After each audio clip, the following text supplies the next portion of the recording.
It's you liberals who have lifted them up, Howard. Paul, you conservatives make a mistake. You can't afford to strangle hope in people. Without hope, people become dangerous. No, Howard, you liberals have let them invade our society. You give them jobs, political jobs. Paul, you missed the point. It's only the smart ones we move up. That makes it even worse.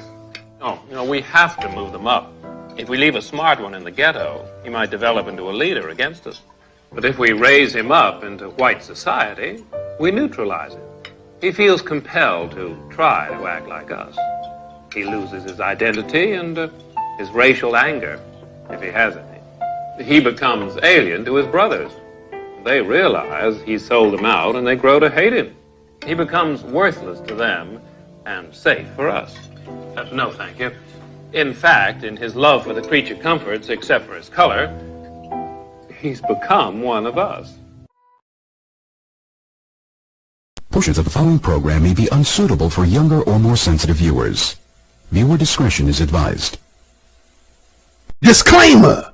Copyright disclaimer under Section 107 of the Copyright Act of 1976. Allowances made for fair use for purposes such as criticism, comment, news, reporting, teaching, scholarship, and research. Fair use is a use permitted by copyright statute that might otherwise be infringing. Non-profit education or personal use tips the balance in favor of fair use. This video was made for entertainment purposes and is transformative in nature. You feel, however, that we're making progress in this country and worldwide? No. I will never say that progress is being made. If you stick a knife in my back 9 inches and pull it out 6 inches, there's no progress. You pull it all the way out, that's not progress. The progress is healing the wound that the blow made. And they haven't even begun to pull the knife out, much less try and heal the wound. They won't even admit the knife is there. You haven't. Hey, John, what do you want us to take away from this extraordinary series of yours? Well, I want people who are not Latin to have Latin envy and wish they had been born Latin, and for Latin people to realize, damn, being Latin is a superpower, man. I mean, the things that we've suffered in this country, 500 years, our wealth was stolen from us. We were lynched. We were burned, shot alive. We've been the only American citizens that have ever been deported by the millions. And yet we contribute and we build and we thrive. To me, if you have been here for 5 years and you do not have a criminal record, you will be able to go on the dignity status for 7 years. That status is like a probation period. You will not be deported. You will not lose your assets. You can work anywhere in the country. You will pay taxes. And there would be an additional tax. A new levy of 1.5 withholding called the dignity levy will be held from your paycheck. You will not have access to any government program and will have to buy your own health insurance. And another charge. You will pay $700 a year for 7 years, and that adds up to around $5,000. Those $5,000 will represent around $45 billion. This is provided that the undocumented immigrants total 10 million, but there are more. And that fund will go to pay for border security. The other bucket of money, the 1.5, will go to re-educate or retrain any American who believes that he or she has lost his opportunity, his job opportunity, to an undocumented. Some of the other legislators who support the bill said they are aware that it is not perfect. They said it's better than doing nothing. Various groups, feminist, gay rights groups, and those who are defending immigrants have commandeered the black civil rights experience. Yes. What do you mean by that? Yes, I'm glad you asked that because I think it's one of the most important points of the book. I mean, I think the way liberals have treated blacks like children and many of their policies have been harmful to blacks. At least they got the beneficiary group right. We do have to, I mean, we shouldn't. There is the legacy of slavery and Jim Crow laws. We don't owe the homeless. We don't owe feminists. We don't owe women who are desirous of having abortions, but that's, or gays who want to get married to one another. That's what civil rights has become for much of the left. They dropped the blacks after 5 minutes. Immigrant rights are not civil rights? No, I think civil rights are for blacks. We've done to the immigrants. We owe black people something. We have a legacy of slavery. Immigrants haven't even been in this country. Democrats are dropping the blacks and moving on to the Hispanics because they're a larger group of Hispanics now. But can I just say to Jorge, I hate to disagree with you when you're attacking President Obama, but I think the point on immigration is you can have open borders or you can have a welfare state. You cannot have both. Doing a great job with the heart these days. You're late again, Eddie.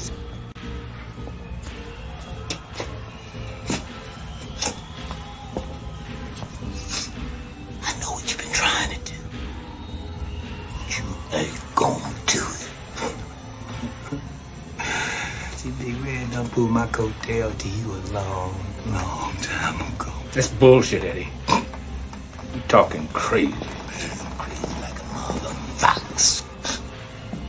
And you, I can see through your jive ass like glass, nigga. Eddie, you got it all wrong, man. Stealing my moves. My style, nigga, even trying to riff like me. Hey, man, why don't you get your boy out of here and detox him? You on my spot, player? Slum-dwelling, scum-sucking, slug-ass motherfucker. You want my spot, Flash? Huh? Well, you ain't gonna get it, cause you ain't got it. He's the kind of boy seems innocent, Boogie. Got everybody on the post thinking he's a strong black buck. White boys envy his strength, his speed, power in his swing. Then this colored champion lets those same white boys call him Shine or Sambo. Whoa, Lord. And he just smiles. Dream about the time when I was a little boy. Can't talk.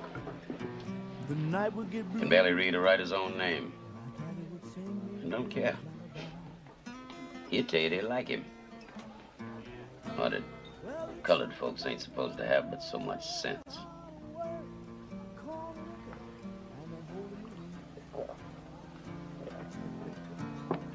Yes, he would. You know the damage one ignorant Negro can do. We were in France in the First War. We'd won decorations. But the white boys had told all them French gals that we had tails. Then they found this ignorant colored soldier. Paid him to tie a tail to his ass and run around half naked making monkey sounds. They put him on a big round table in the Cafe Napoleon. Put a reed in his hand, crown on his head, blanket on his shoulders, and made him eat bananas in front of all them Frenchies. Oh, the white boys danced that night. Passed out leaflets with that boy's picture on it. Called him Moonshine, King of the Monkeys. And when we slit his throat, you know that fool asked us what he had done wrong.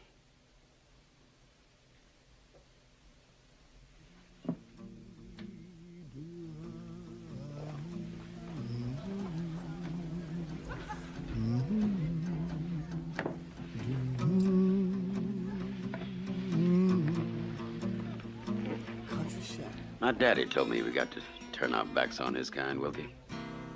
Close our ranks to the chitlins, the collard greens, the cornbread style. We are men, soldiers.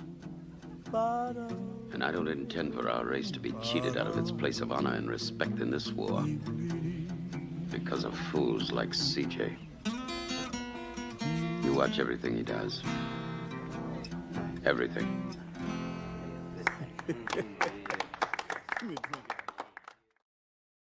You said your people have been fighting for 400 years. Man, your peoples too. So I just want you to explain what you mean by that. You know what I'm talking about. Y'all all know what I'm talking about, man. Don't sit up here and try to bait and not know what I'm talking about. Y'all know what the I talk about when I say these things. Your people too. Explain it. Not everybody knows what you're talking about. Radio Raheem, I don't have to explain what's understood, man. You know what I mean by that. You know what I said by that. I ain't got to go further. And if anybody don't understand that, then God be with them. Go look up the history. Go look up the history. Don't everybody believe in Google? Go Google that. See what I'm talking about. You know what I'm talking about, man. You know what. I dare you to sit up there and say, explain. You know what I'm talking about, man. He's fighting people. You know we've been fighting 400 and still fighting to this day. To this day. To this day. You just sit here, you don't know. And since the American white man has used his control over the press to rewrite history or retell history, and since the white man can't dispute this truth, it's not hate to say that we were kidnapped and brought here, it's truth. It's not hate to say that we were Jim Crow, discriminated and segregated, it's truth.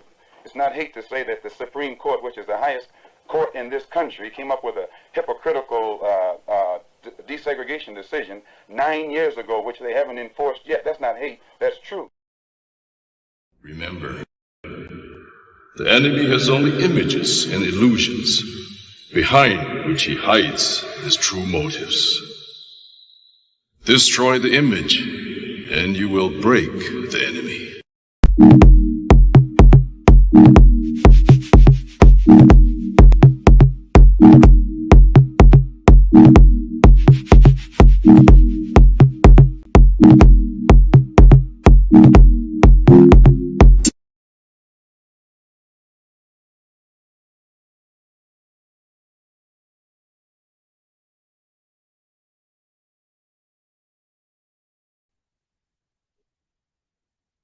Welcome to the most hated show in the black corner of YouTube.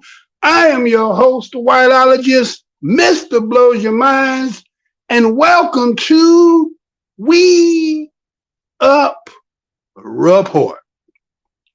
First, before I get into the rest of the festivals, I first got to give those who give contributions to this show. We must first give our hats and tip off to them.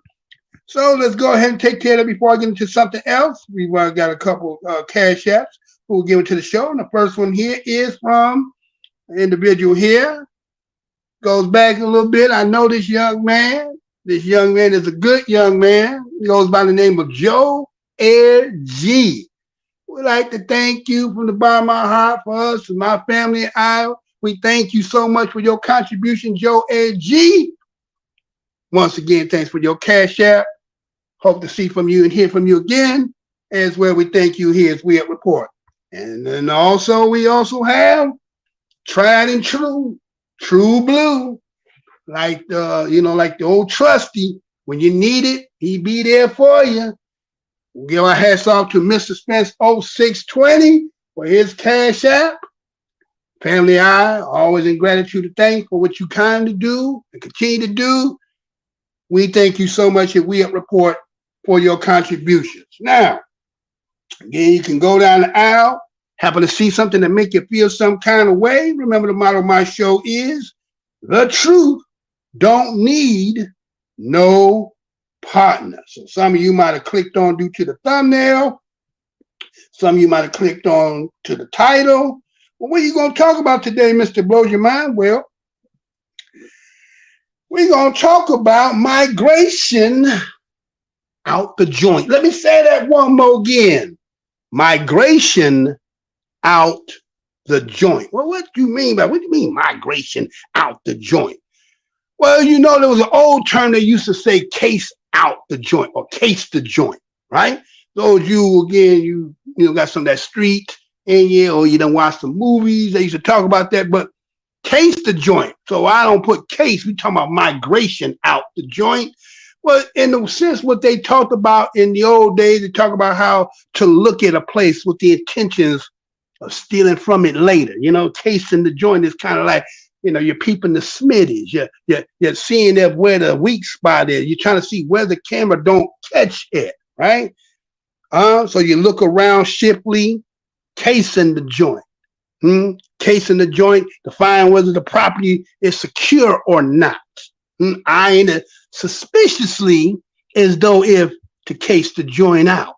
Burglars who are casing the joint is more likely to single out a house, trees where they can hide, right?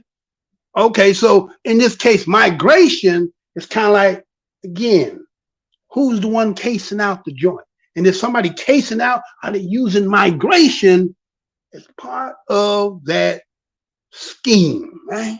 So that's what we're going to tread today. We got a few stories we're going to get at you, and then we're going to get at you the crux of the migration casing out of the possibilities, and then some of that stuff to it, right? So we thank each and every one of you for coming over here. Hopefully that you hit the like button, share button. Let's try to push it out beyond 10, get it to 20. Let's see what they do, because I'm the most hated show in the black corner of YouTube. Been in this business for going on 12 years, going on 13. But you wouldn't know that based on the fact that every video I've been doing ever since about pretty much 2006, 7. Then they put me out. I did the video that went viral, which you go in this corner, the extinction of the white race. We're not talking about killing nobody in particular, but just the fact that the catastrophe of the birth rates of a particular people was going to have a catastrophic event on them, and that somebody seen it at the hit 300,000.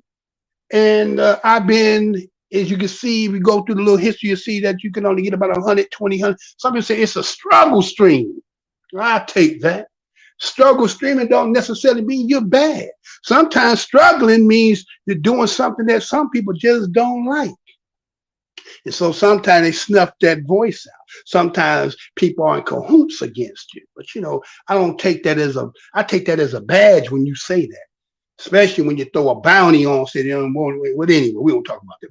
But anyway, that's what we're going to talk about here, right?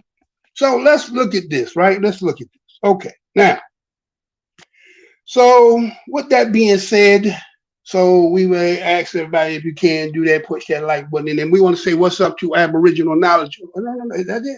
No, hold it. Do that again. Yeah, Aboriginal Knowledge said, "What's up, bro? What's good to you? Glad to see you stop in the house. I want to apologize for yesterday.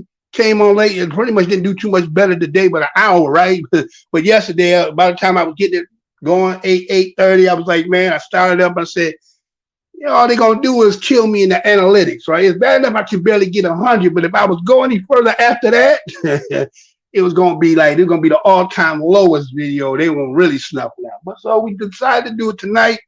Had a couple of things tie me up a little bit. That's why I a little dragged it. Somebody might say it was 2 hours, then went back to 3 hours. Yeah, because something else is happening behind the scenes, and sometimes I got to push it back a little bit. But I apologize for yesterday, but it's true as to my word. If I don't come on Sunday, you can always catch me. We'll definitely be on Monday, right? So let's go ahead and get into this. So I don't know, did any of y'all hear about what happened up in Louisiana? They were talking about a particular situation about, well, I guess it's come to do with police work in a sense. So let you, just in case you didn't see this, we'll see this and be right back. Check this out. Baton Rouge, Louisiana is under scrutiny because of lawsuits that claim officers tortured detainees in an off-site warehouse. NBC News Now correspondent Stephen Romo has more on the disturbing allegations. Shocking allegations about an unmarked police facility in Baton Rouge, Louisiana, coming to light in a new federal lawsuit. Detainees are essentially kidnapped, taken, interrogated, frequently beaten, and strip searched. Now, one of the officers involved, Troy Lawrence Jr., has resigned and is charged with small battery in connection to a different incident. Local leaders disturbed by the revelations. I made the immediate decision to permanently close the facility. 47-year-old Ternell Brown is suing the Baton Rouge Police Department, saying she endured sexual humiliation while in custody in June. Brown says in the complaint she was stopped while carrying 2 types of her own prescription pills and taken to an off-site warehouse referred to as the Brave Cave by the Baton Rouge Area Violence Elimination Unit, or Brave Team. There, she says she underwent an invasive 2-hour strip search with a flashlight and was released with no charges. That facility has been around 19 years. Facility is called the Narcotics Processing Center. Were you aware that it was used for strip searches?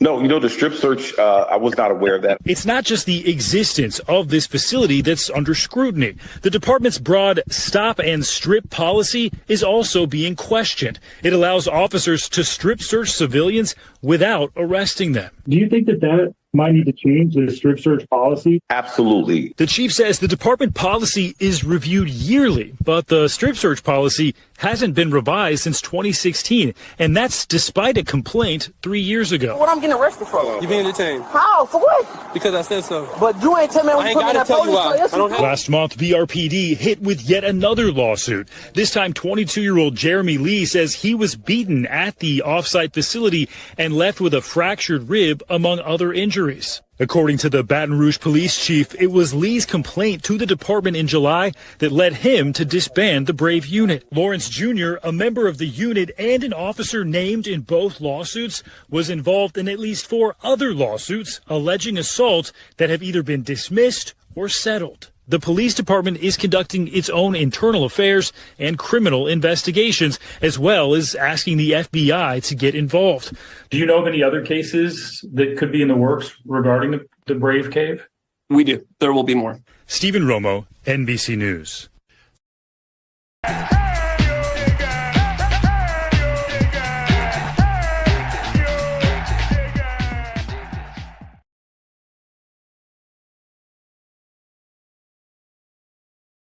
Back, right? We're gonna go ahead and get that up, right? So we back, right? So that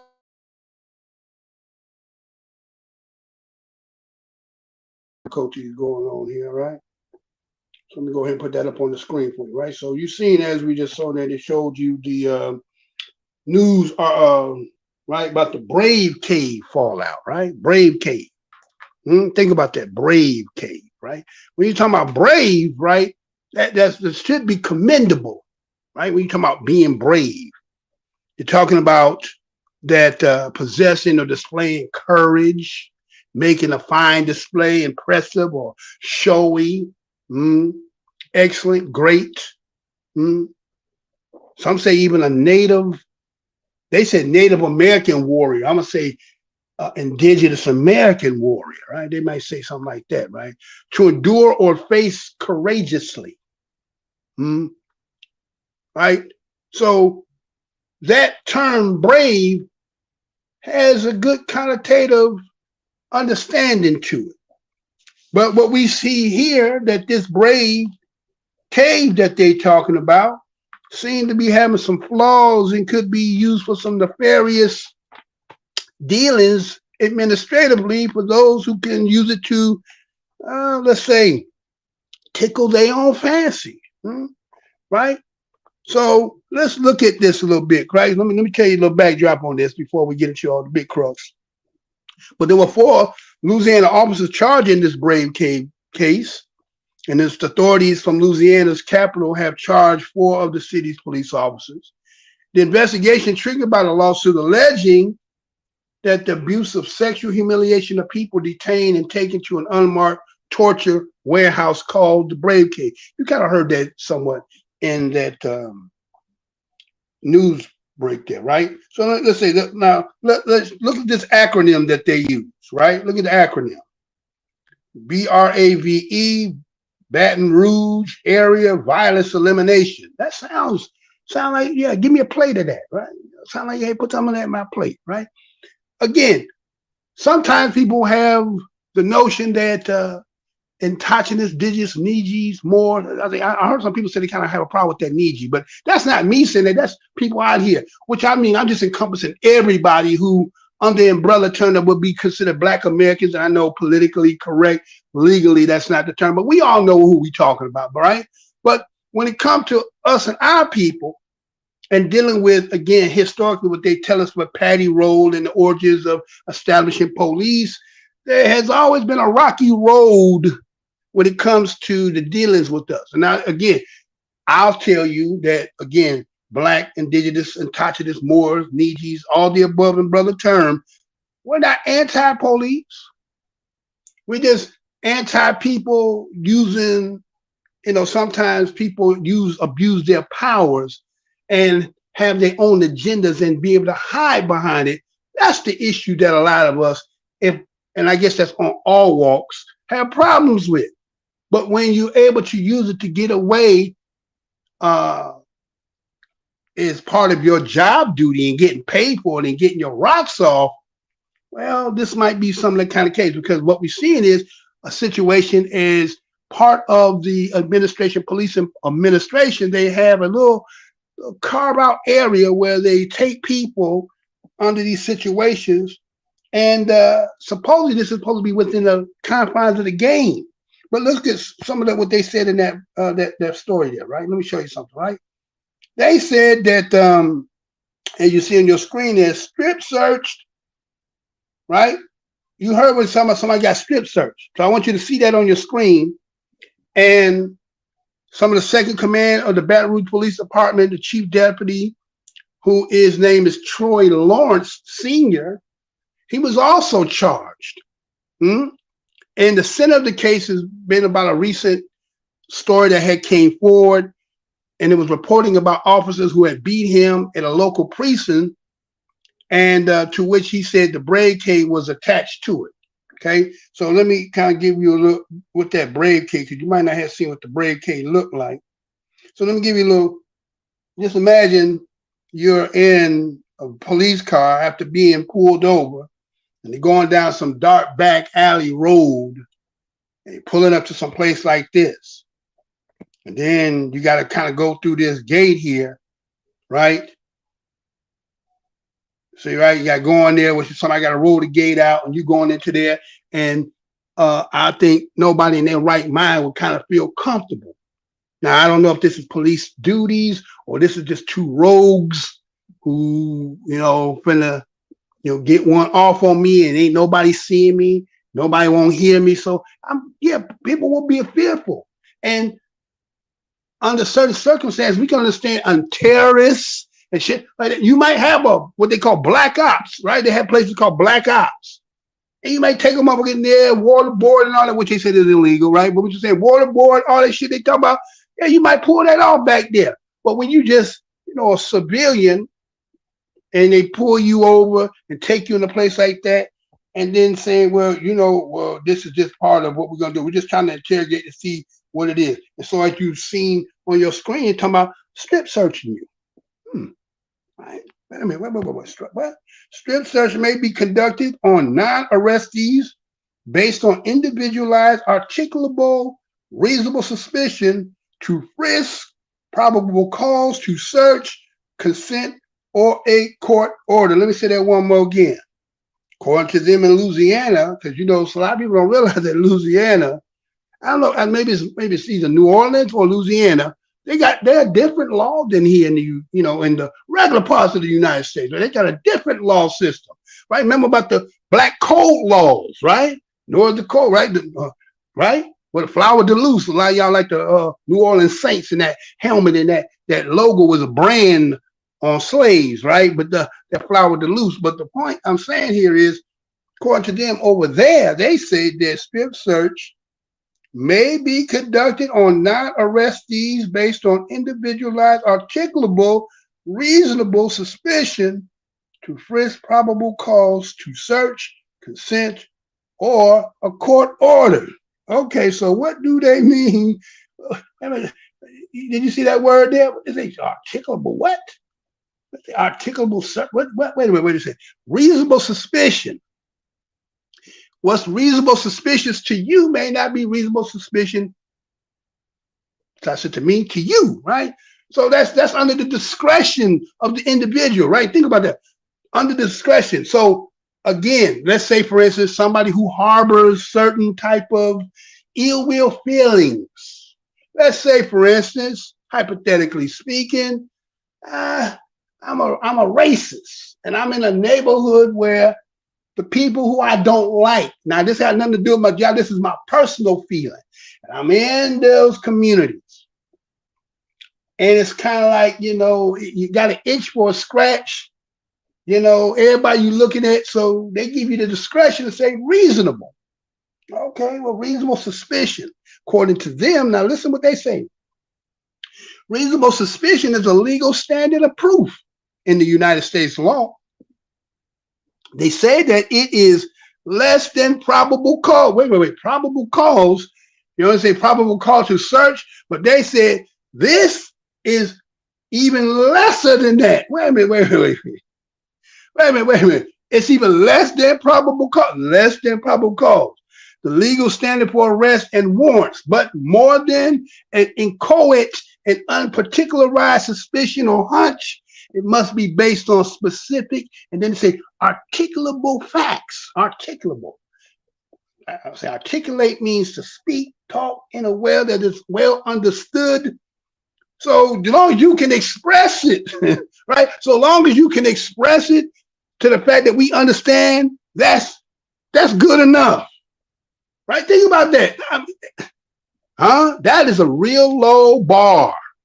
Think about that's a very low bar to ever have somebody say, I think I'm going to search you.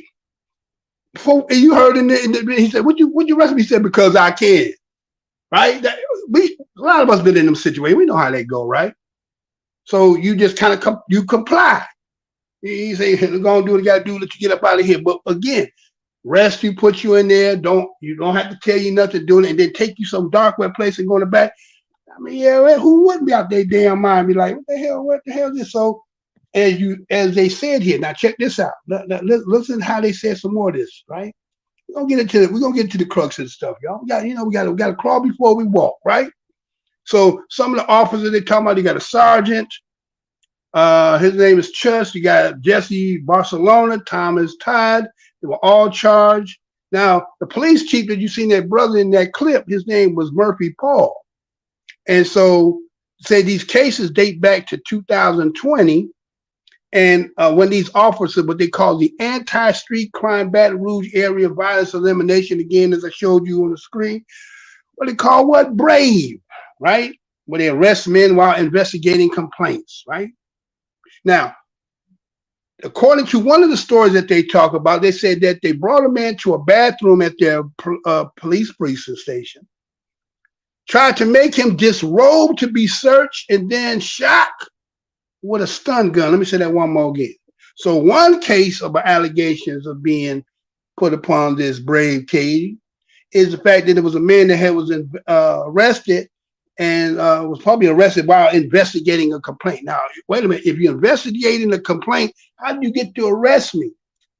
Right? You know what I'm saying? So the bars is getting lowered in a way if people ain't paying attention. Bars is getting lower where, okay, I'm going to arrest you first, take you somewhere to interrogate you, right? And then after that, well, check it out. Watch, right? So according, they brought this man in to a bathroom, tried to disrobe him. What are you taking my clothes off for? Huh? Looking like Jimmy Butler, looking like what's his name?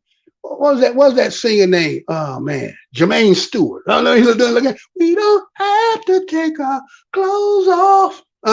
Hey, that's how Jimmy Butler looking like. But anyway, right? So we talk about disrobing you, right? This is what we're going to tell. He want to disrobe you to search, right? Now, what's the reasonable suspicion?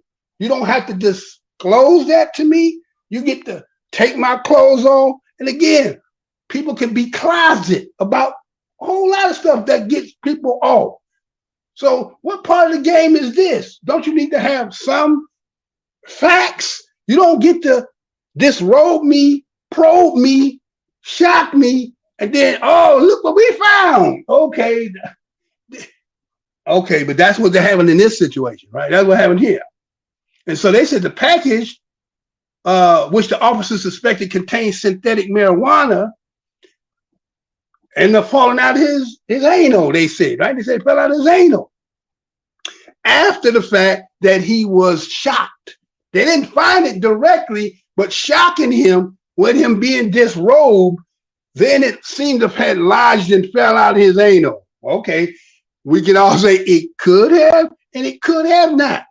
It could have, it could not have, right? Now check this out, right? So when they turned the stun gun on, that's when they realized, according to the way they got their stun guns set up, oh, the camera came on. The way they got theirs rigged up, when you pull the stun gun and shotgun mug, your camera come on. So guess what ended up happening? The camera, when they started shocking them, came on. And so now it's recording the whole incident that took place. Okay? And so now this footage ended up being put out there, viewed on cell phone applications, and it has showed the violation that the department had used what they consider excessive force. And so what ended up happening, according to what the reports say, is that the supervisor then ordered an officer to get rid of the body camera. Let me say that one more again. Okay? So again, under reasonable suspicion, supposedly got a complaint, took him, arrested him, put him in the back of the car, drove him down into the back deep woods somewhere. This must have been part of the damn, this is part of it. Right, get another look at that. Get that look, right? Go in there, look like, pull up in there, take you up in there, take him to the bathroom, disrobe him, end up somehow getting the tasers on him, right? Activating the camera. The next thing you know, oh shit, we didn't realize we was on camera, lights action camera. What happens? Well, according to they say, we gotta get rid of the body camera. Wait a minute, right? Ain't that something? Right? The police got to hide evidence, right? Wait a minute, then there's a crime happening here, right? There must be a crime happening when the police got to hide something. So you know, right? That must be a crime, right? So according to what they say, get rid of this camera so that the footage could not be downloaded for them. See? Right? Now, there's some people, again, we're not anti-police because sometimes, you know, you got to hit that 911. You hoping that somebody comes in. So we're not anti-police. We just, again, police right. You got a police right. We understand it's a hard job and you got to be a little crazy just like they crazy. We get it. But when it's not warranted, you know, I think you got to learn how to regulate, right? Some people don't know how to turn shit off and on. It's like having a dog. I remember back in the day when we were growing up, I got a brother-in-law, nigga really crazy. You think it was feeding his dog gunpowder, you know, putting, you know, in the dog to make him crazy. This motherfucking dog was so goddamn crazy, he was always on. So it's like, you got to put a muzzle on his ass, keep his ass in the back room. He don't even fuck, even if he know you, he's still gonna go because he crazy, right? And it's kind of like, I look at it sometimes, maybe some of these police they crazy as shit and they can't turn the shit off, right? Because you stuck on that mode, and once you under that clock and under that pressure and under that situation, you can't turn shit off until it's been, again, stopped. And so you could get in a situation that maybe not, let's say, need be that, but you so gun-ho and it turned into be a bad situation.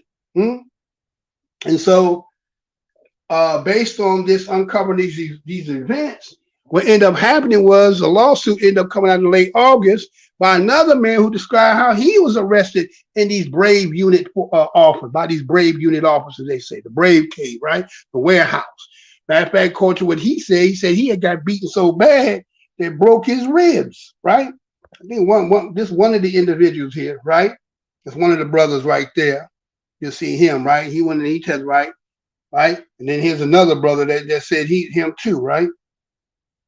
So you got these brothers in here who's saying that, you know, under them circumstances, again, as civilians, squares, regular people, we you know, you respect that what they do. You just like when it approaches upon you, you won't be no victim of something that you ain't did.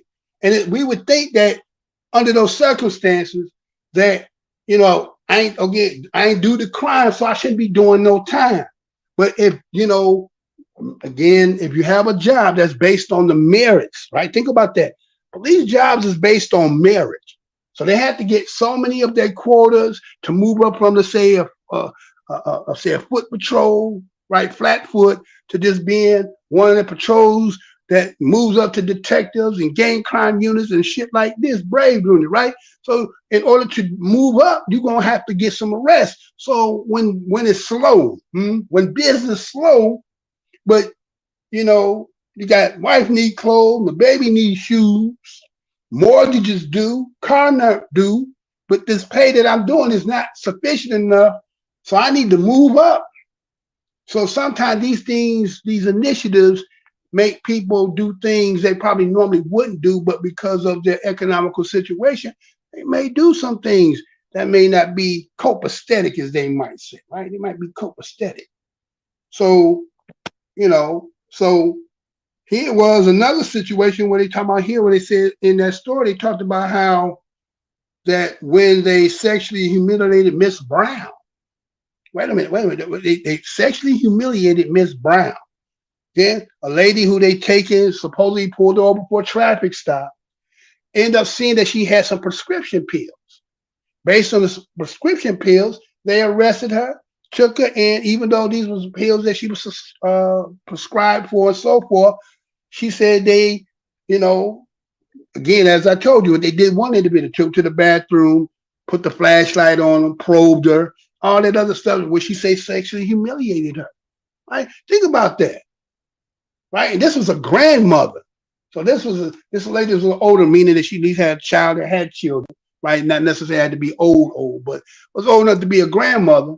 And under that circumstance, they doing stuff like that, right?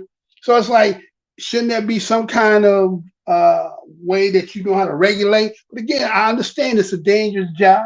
It's not a job everybody would want to do, but you got to learn how to turn shit on and turn shit off, right? And then here's people that can be victimized under such situations that need to be warned. I'm not saying that when a criminal out there, that's between criminal and the officers, it's fair game. It's just civilians. You got to be like, nah, man, you can't do that. Let that shit go.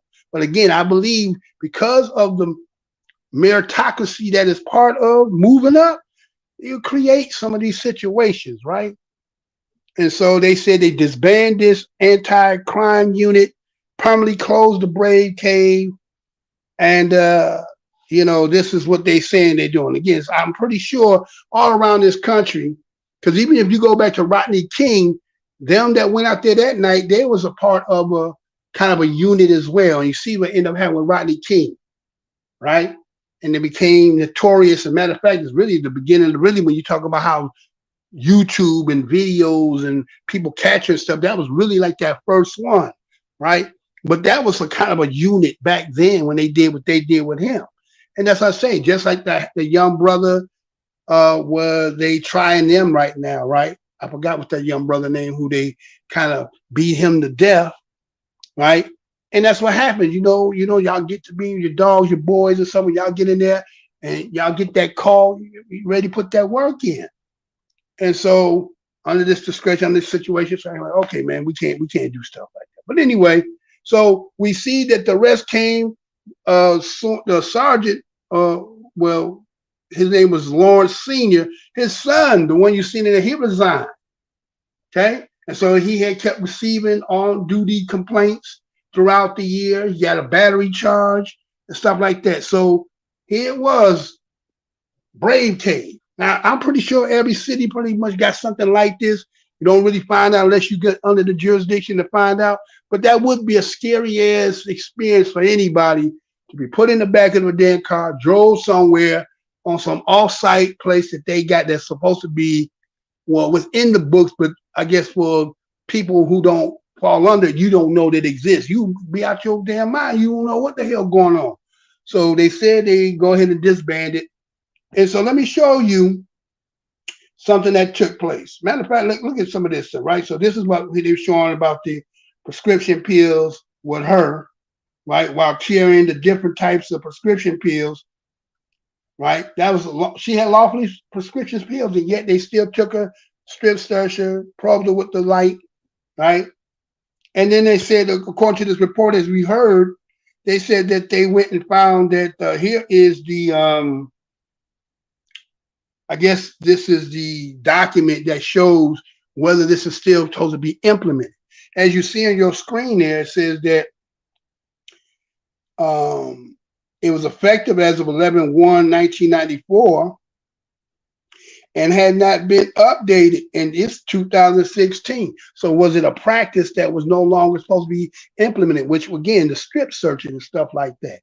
Yeah, you think about that, right? I mean, under what circumstances is it really legitimate for you to take somebody's clothes off and probe them? And again, somebody could be, you know, closet freak and get off on stuff like that, or just seeing that. Because I mean, there's many stories over the years we have heard under these circumstances, right? Like I said, nobody's anti-police, but under those.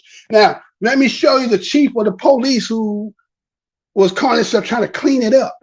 And watch this and be right back. Check this out, y'all. Yes, sir. I want this matter resolved, and I want the place shut down, and I want everything. I know it's been shut down. I want it gone. And I want all of this resolved. But we can't accept the fact of where everything, the buck starts and stops. So let's talk bucks. I've been quiet for I haven't been here 7 years. I'm sorry, Mayor President, but I'm going to speak my heart on this one. Because let's talk about processes. Let me count. Because this is important.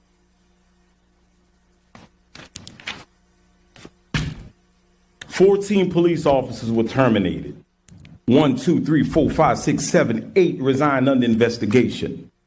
And then there's appeals. And you know what you do? You strip my funding. Are you going to pay the attorney all the money that I already owe them for the bad cops that the Civil Service Board, where we're going to be here tomorrow, and none of y'all going to be here. And y'all sitting here trying to deal off these people's emotions, and some of y'all the problem. Jen Rocker, you sit there, defund the police department's budget from a legal standpoint, and then come here because I don't have legal representation and I got to play lawyer to fight these bad actors. Let's talk facts. Let's talk facts. And then what you do? Then you go and you appoint people to the Civil Service Board that have direct ties to the union. There are 5 people on the Civil Service Board. What's wrong with good law-abiding citizens? You putting people on the Civil Service Board with direct ties to the union and wonder why they reverse the decisions that I make. I've been quiet, but I'm not going to be quiet no more. Where were you when they called my kids gangbangers? Where were you? You know about the pictures when they called my black boys gangbangers, and I prayed for them. When the former chiefs of police sit down and share pictures of me and my girlfriend, and I prayed for them. Where were you, Mocha?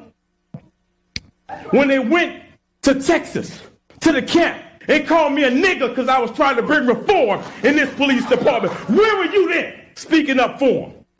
Don't sit here and play like you don't know about this group of body that try to force the mayor to sit there and fire me for lies and say I only discipline white folks, which is a lie. Don't pretend like you don't know that. Don't pretend like you don't know that. Talk about my little black kids, and I prayed for y'all.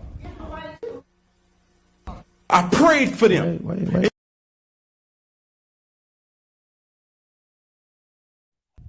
Now we back, right? So, okay. So that was that police chief had a city council meeting, right? I think his name is, what was it? He was the chief of police as a lot of this allegations and stuff. And according to what he said, he had been trying to clean it up. And he said that it looks like they're trying to make him the scapegoat by, as you heard him say, that he had about 14 police who end up resigning, 8 that's on appeal. You know what I'm saying? He's saying the funding is making it hard for those who, as he's trying to clean out this department for having people in there like that, they are really trying to put him in a quagmire by letting him be the scapegoat and not resolving it. Because you got to ask yourself, really, it's kind of like when they say the word defund the police. Remember how when it was with the George Floyd situation, talking about the defund the police? A lot of people was upset about that because they say, well, if you defund the police, crime is going to go rampant and so forth. And then remember, there was a whole lot of particularly white cops who end up just resigning because they thought police reform was going to make it so that they couldn't get away with some of the stuff they had been doing prior. Now, they didn't really do no police reform. There was a lot of promises, but nothing to the avail.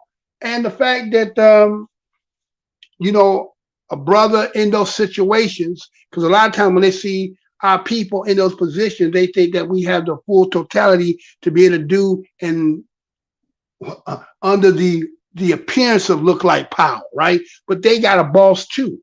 So it's not like they don't have full reign. It's kind of a lot of people who thought when Barack Obama got in to be president, they just thought like he was going to be able to do. No, he got a boss too. He's just the president or the CEO or the corporation called the United States of America. He don't run, the president don't run none, he takes orders, right? And so the same thing we talk about being the chief of police, being the mayor, so forth, and other things. I think our people have to get a little bit more sophisticated about how things operate, because as we move more to what we're going to get into the topic of today's show is about, as you heard this brother say, the process, right? You got to learn how to play the game to understand how the processes work, so that instead of us out here on emotions, as he said, that the people there, they're being used by their emotions and saying that, oh, he only firing white. So you kind of use race as to make him to be a bad guy. But if you got to clean up and it is what it is, you can't hold him accountable for that. But do they really want a clean department is the question. You know, some people like to, you know, can you have police officers that don't have a rough edge to them? I don't think you want to take the edge off of them. You just want to make them a little bit more conscious of some of the things that people are doing out here, right? Right or wrong. And they think if you tamper with that, you tamper with the cops, right? So we kind of understand it. Like, again, when you got a crazy motherfucker out there, you want, again, equal force, right? For equal power, right? You know what I'm saying? Motherfucker crazy, you nigga know it's crazier than him to subdue him and bring them down. But again, under these situations, you got to say, nah, man, you know, when you doing civilians and it's getting complaints, things got to be done. But this case, this brother here is saying, look, you even going after my kids that the ones I'm kind of protecting the neighborhood. Y'all, you know, my little black kids, y'all calling them gangbangers and all that. But you got to understand, right? What was this built on? And when we get us in those positions of thinking, again, the appearance of power, and then what you want to do good, a lot of times our hands be tied up when you can't really manifest the things that you might have promised you was going to do. You might be a person that can get these things accomplished, but they're going to tie you up and keep you occupied. And so your time elapses, and then whatever mishaps happen during your administration, these are going to be the things they're going to sell to the people. And as we move close over to that Chicago part, I'm gonna talk about that again, because I'm hearing people talking about certain things, and they're saying about, you know, Brandon Johnson, who just got the job, right? Barely 6 months, got in April.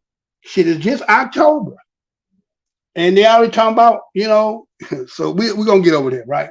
But that's just how it is. Again, getting these positions in these jobs is just like, well, remember when you was in grade school?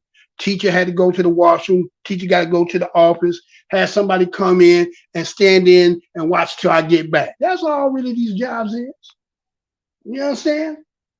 And a lot of times when some of us get in those positions that we can help each other, we be too afraid because it look like we're racist because we're going to help our own people. Everybody else do for their own. But you just got to know, again, the processes, how it works. That's where we have to become more sophisticated in the game, how things work. You know what I'm saying? Like when I was coming up, a lot of stuff, I, you know, had this inquisitive thing to take things apart, to figure out how it works and then disassemble it and reassemble it. It's only going to work if you can put it back together. You get what I'm saying? Same thing when I taught myself how to fix my car. I got a manual book and did it. And guess what? Your car ain't going to run until your ass can fix it, right? So you learn how the process is, so you know how now when everybody to myself, I don't know what we're supposed to be doing. But if you understand how the game works, if you understand the rules and the ins and outs, guess what end up happening? We ain't got to tell you we ain't got to tell you what to do. You're going to figure it out and know what to do. And that's what we have to become a little bit more astute as a people entirely. Because we can't expect people who appears to look like they got good intent. These apparatuses and institutions are there seeming to be like for everybody, but we know better. We should know better. And a lot of people are kind of going to sleep at the wheel thinking that, you know, it ain't what it always been. And what's happening right now, again, today's show is going to be called what? Migration. What? What are we talking about today again? Let's go back to that thing again, right? What are we talking about? Migration out. Put that on screen for me so you can see. Migration out the joint, like casing out the joint. That was happening here. And they casing out the joint. What does casing mean? So we think when we in the position of power, we're supposed to be getting the same thing. No, that ain't what's gonna happen, right? Not gonna be the same thing. So you have again who they want in there, right? The images. Look, have you sitting your ass there, being interrogated. That system love eating, like say they say white meat. Well, this one love eating black meat. And so what happens when you are not a willing participant no more in those systems? When it can't eat you naturally. So we have to say, will it create? Gotta eat to stay in business. So when you have places like that, there's always a possibility of things, planting or confessing to stuff that you probably didn't do, right? So, again, Louisiana, I think, got a different law. Is it Louisiana or New Orleans? I think a little different than the rest of the legal system here. As a matter of fact, when you read about history about Louisiana, when they talk about 1808, right? They use 1808 in history to tell you that international slave trade was not happening anymore. But if you were avid watcher here on the show over here, we showed you that that was more about a story than in reality. Matter of fact, that was what they did in England. They stopped in 1807. They say they did by using that the Thomas Jefferson made a speech in one of his speech to the nation. But when it came to on paper and law, I couldn't find it. And then when I did find it, it showed that, they were commemorating what they did in England. So they tell you in history that they were bringing them, once they said they stopped in 1808, they were coming through Louisiana. I wonder, does that got something to do with it? That the law in Louisiana or New Orleans is different than here in the United States. And so they weren't breaking any law. They just was having a loop around it. So that's what I'm saying. Learning the process of how games go make you be a better player. Think about it. All the things that you really know how to do, when you understand how it works, and then know the nooks and crannies, you even find where the holes at. And you know how to manipulate if you need to manipulate. And that's what it seems like a lot of things are being happened. People learn how to manipulate. So we as a group have to learn to play the game better. I think we'll be great. We'll be great. We'll be the greatest of those playing the game. That's why a lot of people don't want us to be knowledgeable about how things work.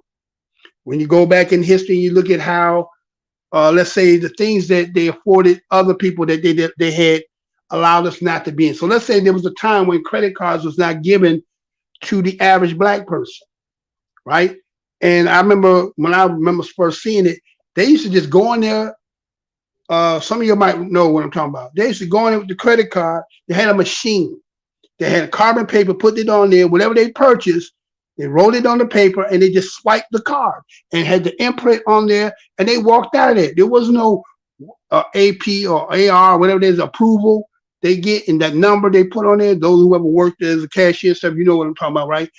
You don't put none of that come up or the receipt, how's automatic today. Oh no, just because you had the card and they swiped it, you could walk out the store with it. So I was thinking about they motherfuckers was getting over how much they was getting over and didn't have nothing in the account, but they had to go mail it 3 days there, 3 days back. So the process was real long. That's why those who've been through the process when there was no technology, we understand how the process worked in a lot of things. And you who are a little brand new today, still smell like Similac, you don't know process.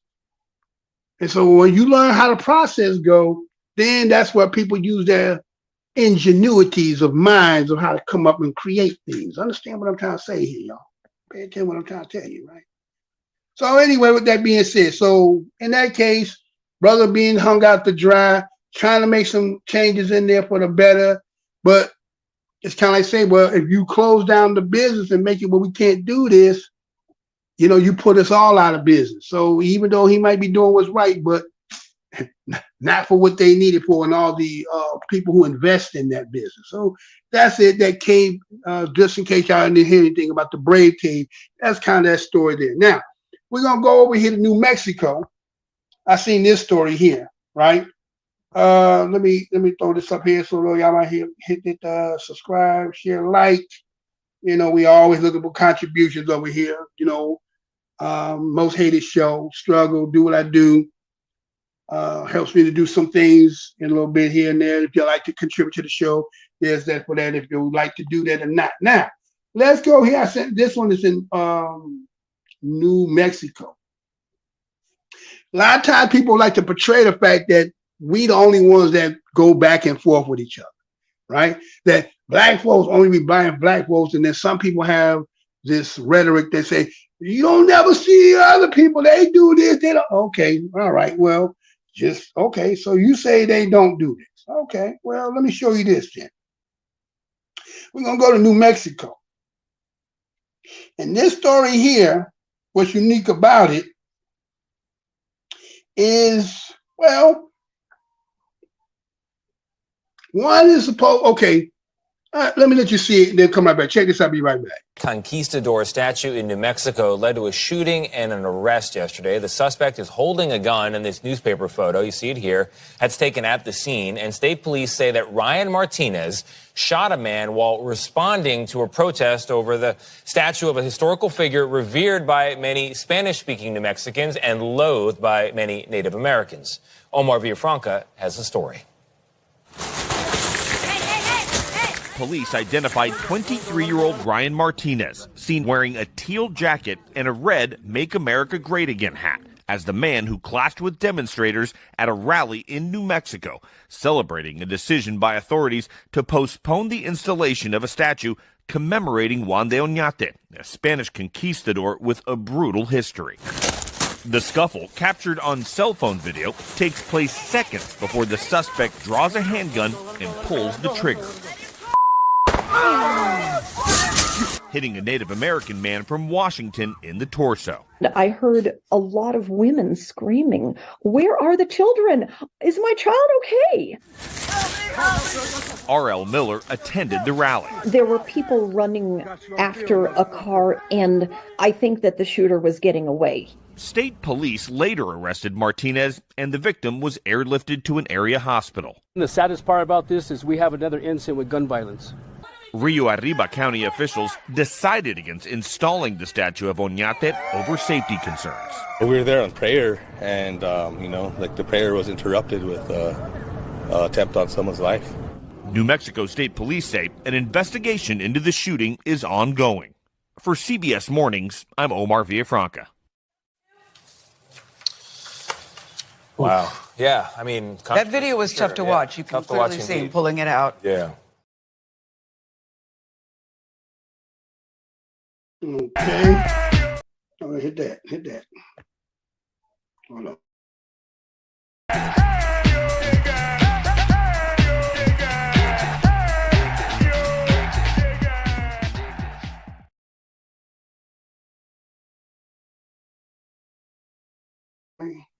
So we back. So that was in New Mexico, right? You have a celebration of a statue. Let me show y'all what I'm talking about here. It was a celebration of a statue. Let me see if I can show y'all that. I got some technical difficulties. You know, every show is always like that, right? Let me show y'all this right quick. Hold on. Let's show that right. All right, so yeah, here's the statue here, right? So here's the statue of Juan de Oñate. I think they say Oñate, right? Look like Ornate, right? But Oñate, because you said it in that way, right? So yeah, Juan de Oñate. Now, this was Spanish against the Native American. Did y'all catch that? Spanish versus the Native American. And what you saw there was, again, this statue of this Juan Oñate. According to this history, they say about him.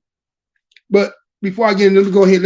I'm gonna come to that history. Let me give you the culprit, right? Because again, a lot of times our people only see the news when it's about us. Like we the only ones shooting, We don't want to fight. And these other people, they just saint. They come here, no problems, right? So let's look at this again. This is we just the news. We're just doing a report, right? So you see that they was well put no. Let's do this. Just do that one. Let's do that right.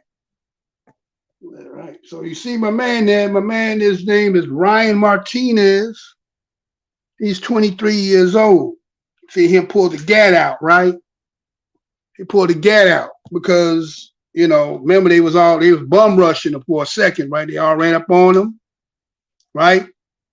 Now, they were there for a celebration about Juan Onote, okay? And Juan Onote, according to the history, I went and did some research on this cat. He was a conquistador. He was a conquistador. Anybody know their history about them conquistadors of Spain? Anybody know about them, right? A lot of times somebody say the black conquistadors, they were Moors, those who converted, right? Over there in the Inquisitions over there in Spain, right? But Juan de Onote, Salazar, they say, right? Born, they say born about 1550. He was a Spaniard conquistador from New Spain. He ended up being the colonial governor of the province of Santa Fe de Nuevo Mexico, right? And according to the history, he encountered numerous indigenous tribes. Now, let me say that one more again.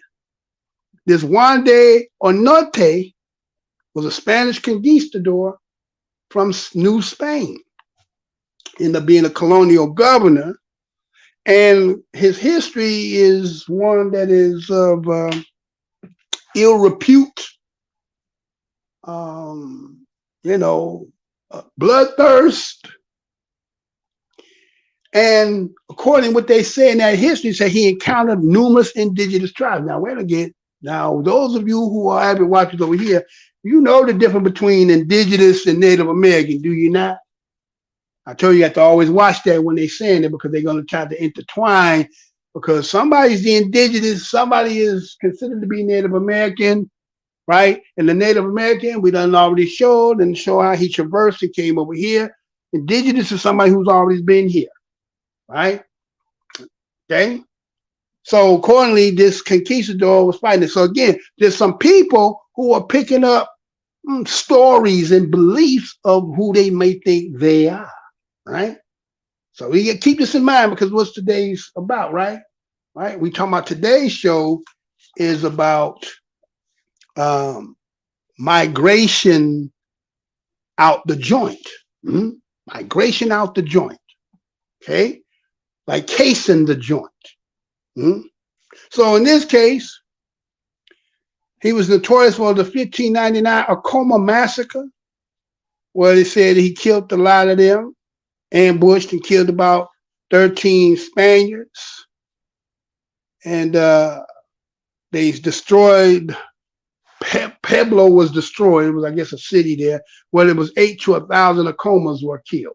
And he was supposed to be, again, he was the colonial governor of that time. And so they had made this statue. In 2020, if you do the research, you'll find out that that statue, again, show that statue again. Somebody had went out there, cut the foot off, right? Was defacing it. So some of them went out there to, I guess, hide it, right? Remember like what happened with the George Floyd, when people started to go out there and destroy a lot of the Confederates? Well, in this case, they cut the right foot off for the statue of the conquistador. It was in Alcalde, New Mexico. And so in protest of the massacre, what he did, they had erected this statue in El Paso, Texas in 2006. And then on June 15th of 2020, the statue had been removed by Rio Arriba County, Rio Arriba. Now, the story you just heard, isn't that where they at? Arriba. So that's, now look at the history. It was in El Paso, Texas. And in 2000, that was in 2006. And then they moved it because it got controversial. and they moved it June 15, 2020, and they moved it to where? Rio Aribe County, which is what you just seen, right? Because they trying to defend about their history. See, you know, there's a lot of our people, we're very undecisive when it comes to our history. Some people feel like history is part of the things we should be doing. Others feel it has no place. Others it has no significance to it. That was back then. They don't know that your past has something to do with where your president is right now. And so they said, there's a saying that those who like to know history are doomed to repeat it. So you see other people are very knowledgeable about supposedly their culture, it's supposed to be of their history. And so we see that here is a person who was a Spaniard getting into it with Native Americans about something that they trying to hold near and dear. And he said, no, y'all can't give no honor or respect to that. So he came there with the blicky. Right? Now, all right, now check this out. Now, he came in there dressed in this. Now, check that. Did y'all see that? He had on the Make America Great hat. So he kind of got that, he got that kind of how some people take that Make America Great and the people who they portrayed under that and how they feel and so forth. He is a Spaniard fighting Native Americans under the guise of about this statue and so forth, right? So is there some kind of alliance with the Spaniards and that on his hat? Is there? Could there be? Spain is in Europe, is it not? You know, because sometimes we don't be paying no attention. We think a lot of this stuff is happenstance. A lot of this stuff don't have no real significance in it. It's just a bunch of, you know, oh, this is a story that happened. This, you know, no. See, that's what I say. The process. Understand how the game being played. You'll be a better player if you learn how to do that. So again, he came to Blicky. He was ready to do that work. He was put in. So again, he's 23 years old. Putting in that work. Because of the disrespect they was doing to what he believed to be of his heritage, his people, and y'all disrespecting somebody who we hold dear. Now, what may be, you know, the boogeyman on this end might be Jesus on the other end. Two different perspectives of how people looking at this situation. Only you can know what's right from the position of what you hold. But there's other people who are willing to go all out based on somebody doing some disrespectful stuff to them and their peoples. Others, well, it's just a lone wolf, right? So it's kind of funny, conquistadors could possibly be, was he a black conquistador? But the way you look at that, you don't know, he is what it is. So we have to ask ourselves, okay, so people can come here in the United States based on the story about this, okay, Juan Onate, who did something that was in Mexico, but now they're residing here in the United States, and it's spilling over because they feel like they're being disrespected and do not want to give, I guess, due honor to somebody who in their history they uphold, and other people saying he ain't worthy to be upheld. But they're not on their lands, or do they think they on their lands? The other case, right? Are they on their lands? Well, let me give you something. Let me. How about this? Let me show y'all something here, right? Let me show y'all something here. Let me show you, because see, some people that, you know, you hear that they be saying pretendians and all that stuff. Okay, you can say that. You're entitled to that. You're entitled to that. But let me show you something. You ever seen this? Hold on. You ever seen this? The Mayan servants left in Cuba in 1847 through 48, 1848. Let me say that one more again. The Mayan servants left in Cuba 1847 to 1848. Okay? Now, if I ask most people, who are the Mayans? You know, Paramount, Universal, Fox, all them done gave you a depiction, right? They done told you who the Mayans is. And most people who will argue, that argue with people again, Black, American, Tatis, Indigenous, right? Moors, the umbrella term Black Americans, and to say that you the indigenous of the Americas, a lot of them say, well, you don't look like, you don't speak like, so you cannot be. So, okay, let's ask this question here. I'm asking this question. So if they say, and they say they look like this, right? They look like this, right? Let me show you something. Can y'all see that? Can you see that? All right. Y'all see that? They'll tell you that the relations that the Yucatan Peninsula had with other regions of the Caribbean, they called the controversy as the so-called sale of Mayan Indians from Yucatan. Let me say that one more again. The relationship that the Yucatan Peninsula and the regions of the Caribbean, controversy as to the so-called sale of Mayan Indians from Yucatan. Wait a minute. Are you trying to say those are Mayans, Mr. Blow Your Mind? That's what they say. Okay? And they said that these Mayans, who are servants, were taken into Cuba sugar mills to be working there between 1848 through 1861. Now, who are the Yucatans? Well, if you do a little research, they'll tell you that the Yucatans are Hispanics. Now, what is a Hispanic? A Spanish-speaking person. That's basically what a Hispanic is, right? Spanish-speaking, right? A Hispanic is a Spanish-speaking, this is the language. One who's speaking the language, right? Belonging to Hispania, Spain, relating to Hispania America and the countries, right? Became officially used in the 1970s, right? Government decided that Hispanic has a universal term that could use to include Spanish-speaking groups. So it's the language, not necessarily biologically, right? But in this case, when they talk about these Mayans, as you see on your screen there, why don't I get a little closer? I want to give you a little closer. Can you see that? Is them the Mayans that you used to seeing? Is them the kind of Mayans that you're used to seeing? So if the Mayans can look like that and Yucatans are Hispanics, so they said there was a caste war over there.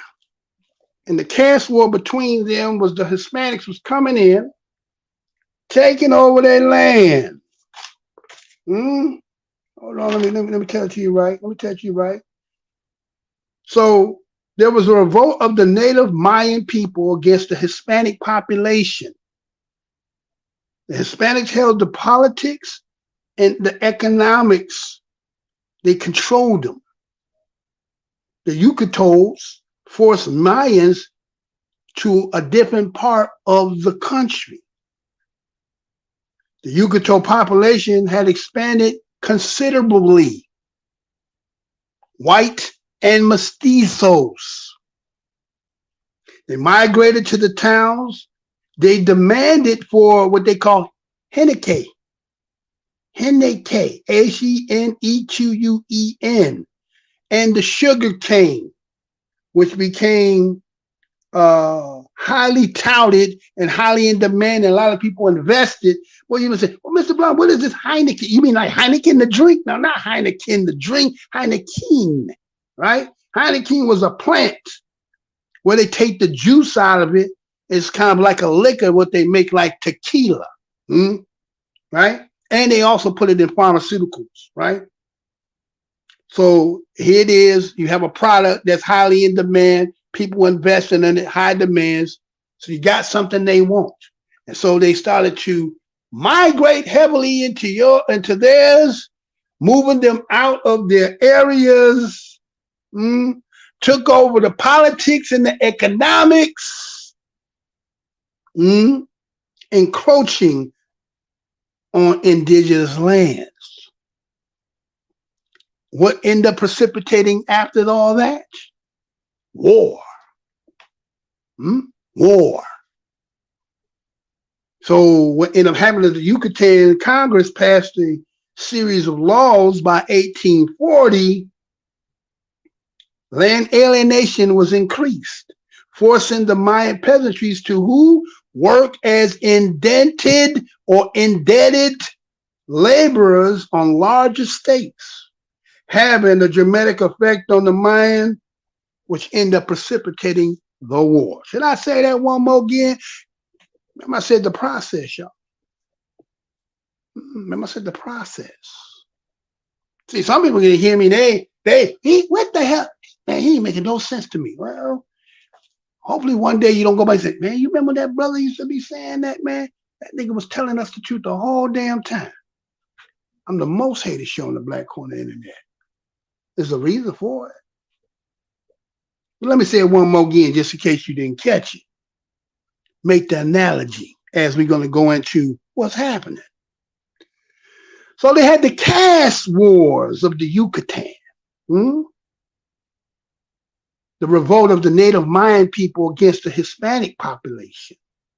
Hispanic held the political and economic controls, and the Yucatans forced the Mayans to another part of that country. The Yucatan population had expanded considerably. White and his mestizos, as they called them. There was a product there that became in demand called the Hinquinot plant or Hiquin plant, right? And with this plant, you could do is you make the juice from it, which they turn kind of like how they do tequila, and they use it in pharmaceuticals. So there was a lot of investments, which created the encroachments onto the indigenous lands, which created in some time a war. So that which was in power of that Congress started to, pose a series of laws. And then by 1840, it became a lot of land alienations, increase forcing the Mayan people to become peasants to work as indebted laborers on large estates, having a dramatic effect upon the Mayans, precipitated that war. Just chew on that for a while. Chew on it. Think about it. What's the analogy in there? Okay. So, ain't that something, right? It's kind of like when they show you the depiction of the Granifanas, right? Look at them. Look how they look. And look who they out there. And these on them islands. These was Indians. These the indigenous. Just like you said, that Mayans there. You see what they? What? Is the Mayans there? The Mayans, right? They called them Indians. Did they not? They called them Indians. Did they not? They called them Indians. Okay, so just like those Granifanas were Indians in the Caribbeans, you got those Mayans who look just like those Granifanas, like this painting, but those were pictures of them that they took them and brought them in Cuba. I left a lot of them over there. Well, if they look like that they brought to Cuba, well, what did the rest of them look like back over there? What did they look like? And so if Indians is that part, what about again? Okay, anyway. So we have to go back to this guy here. Let's make this connection. Again, let me put this up there again once again. We put it up there again. Put it up there again. All right? We do this. Because again, you get it now. You may not get it now, but as time go on, I promise you. Man, I remember when that brother used to say that makes sense to me.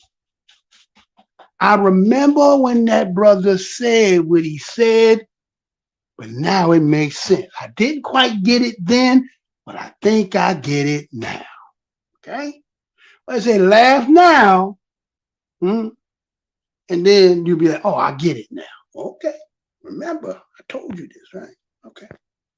Now, Let's go back to that cat that told us this. Remember this? Remember this? Remember this? Hold on. Let's go there. Let's go there. Hold on. Let's go there.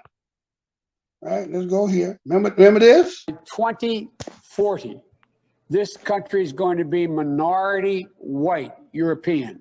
You hear me? Minority white European. And you guys are going to have to start working more with Hispanics, who make up a larger portion of the population than y'all do. Let's get something straight. You shouldn't be disappointed. What I've done so far is more than anybody else has done this far. Okay? Number one. Number two, I mean what I say when I say it. 20.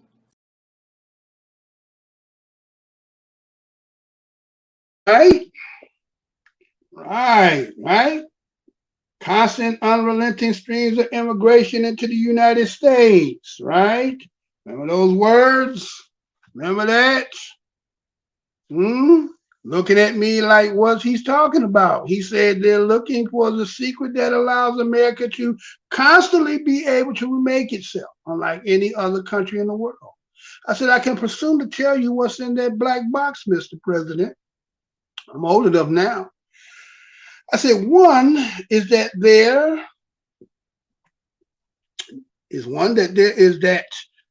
there's a second thing in that black box. An unrelenting stream of immigration, nonstop. Folks like me, who for the first time in 2017 will be an absolute minority in the United States of America. Absolute minority. Fewer than 50% of the people in the America from then and on will be white European stock. That's not a bad thing. That's a source of our strength. So remember, you just seen a couple shows I did when I showed you remember this individual here said this? Yes. Okay, and just to understand, like when, you're telling me like sometimes, people coming through are, they have gang tattoos and they have the tear, tattoo on the forehead. Like I'm not sure, maybe that everyone knows what tattooing a tear on your head on your face means. I visited. That's good. It's not good. It's not good. I visited. Just nonstop. I visited the facility here in Eagle Pass on Monday, and there was a guy that had face and neck tattoos, hand tattoos, and he had teardrops. And a teardrop is when you kill somebody. When you kill somebody, and then you wear it as like a badge of pride. You're like actually happy that you killed someone, right? And you want people to know it, right? And when someone like that comes through and they say they're an asylum seeker, what do we do? So I'm in there, and I asked the Border Patrol chief. We're talking about basically a serial murderer. Because he has multiple serial murderer and proud of it. Yes. This is not somebody you want babysitting. No subtle. No, not at all. Okay. And so when I asked the Border Patrol chief, I go, hey, what's up with this guy? Yeah. And he asked him in Spanish, he goes, hey, have you ever been arrested before? He goes, oh, of course not. And he's like, no, I've never been arrested. And so the Border Patrol chief said, he goes, we do not have records from people from Venezuela. Sure. So we can't track, unless they were arrested in the United States, we really don't know who some of these actors are. Many people you'll see are fleeing. We really don't know who some of these actors are.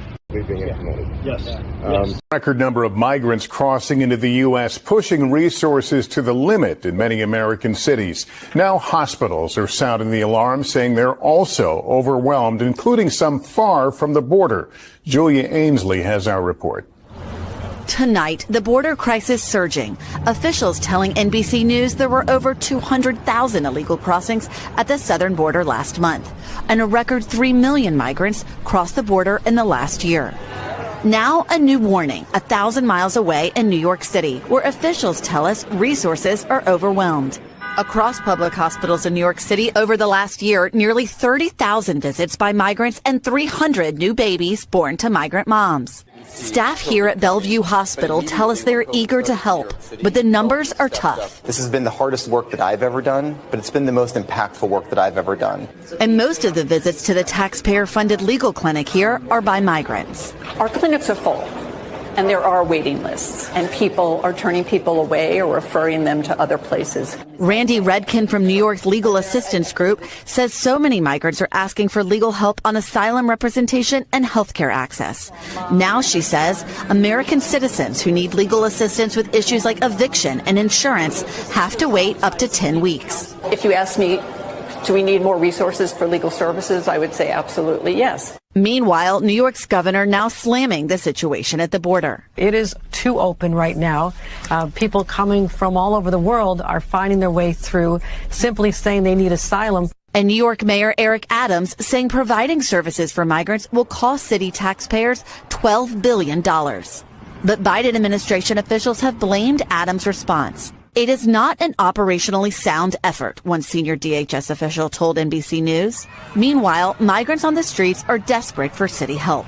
We met Orlando, who fled violence in Venezuela. He didn't want to appear on camera, telling us he slept on the street before coming to Bellevue for cancer treatment. How is that for you, given your medical condition, to be sleeping on the street? You have to make believe it's a good bed, a king size, and you lie down wherever and go to sleep, he says. Orlando tells us he came to New York because he heard about the social services the city would offer to migrants like himself, who were trying to start a new life.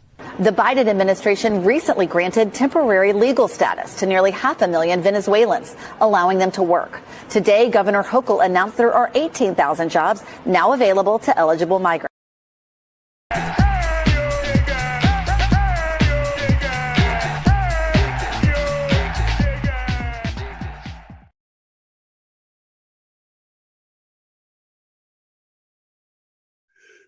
All right, we're back. So I'll put that on there. So you see that they are now in New York, they're flooding up the hospitals, right?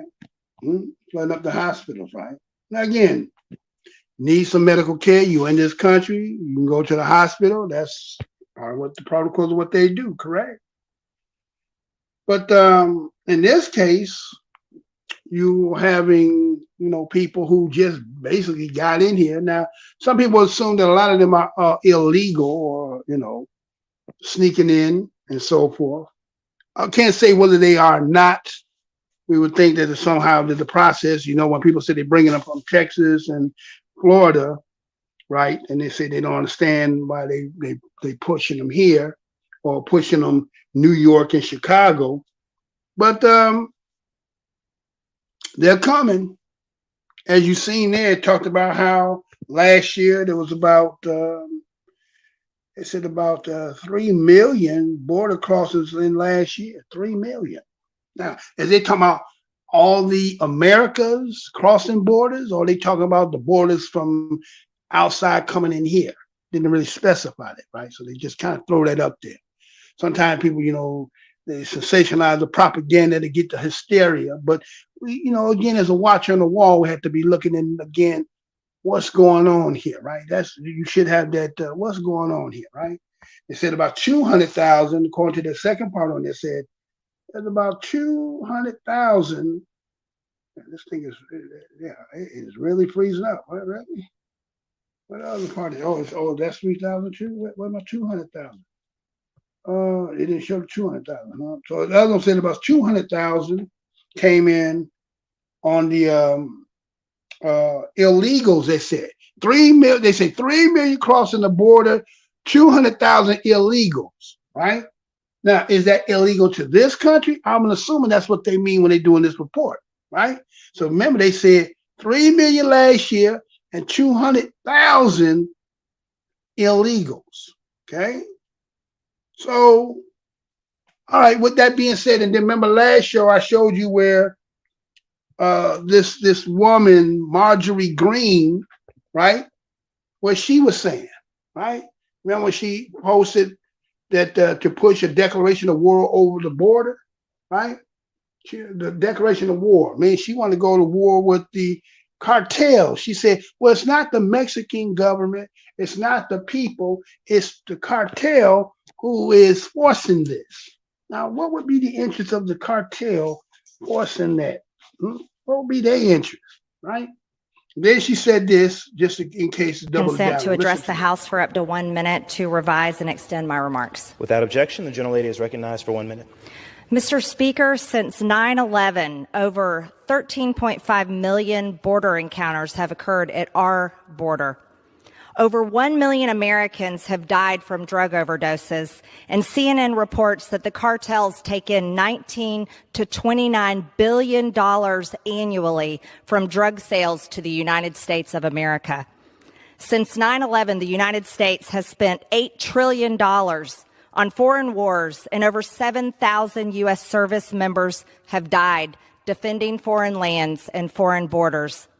And now we have sent over $50 billion to Ukraine, and President Biden wants another $37 billion to Ukraine.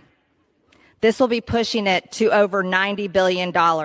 Yesterday, Democrats voted no on my House resolution to audit Ukraine, and the American people deserve transparency and oversight on where their money is going. I also want to point out that America deserves our borders to be defended. So if we're going to support any war, we should support a war on the cartels that are killing Americans and invading our country. Consent to address the House for up to 1 minute to revise.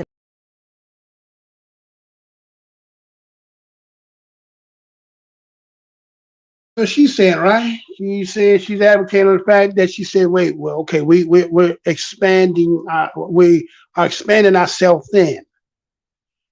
Economically, you're supporting $90 billion in Ukraine. She's proposing to have an audit to find out, well, where's the tax people's money going?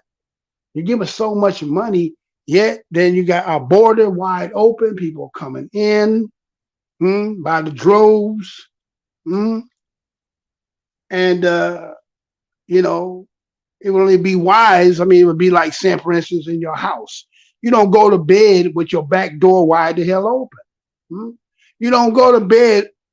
This says, man, you do your check down before you lay down, right? You make sure the doors is locked and, you know, you got your goddamn it next to you and all that ready, cocked and ready to go. Like, all right, you know, certain check downs you do, right? But in this case, it's like you, according to the way it's being stated, like you kind of leaving yourself open for, you know, you got yourself wide open.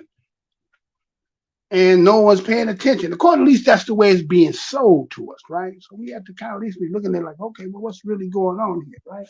So here she is as a politician is saying a declaration of war, but not such necessarily with the people or the government, but she believes it to be because she said they're making money. Drug money is being like something shit about $29 billion. I'm like, well, who counting that shit? How the hell you know they made $29 billion? Where y'all getting y'all numbers and stats from? So where your paperwork tying in to be able to know the same shit they getting? So what? Well, anyway, that's just me, right? So, okay, so how's this time? Okay, Mr. Brother, what are you trying to say? Well, again, I gave you a little bit on that Mayan story. I gave you a history, right? Gave you a little history, right? And in that history lies maybe a story that might sound familiar that's might be happening here, right?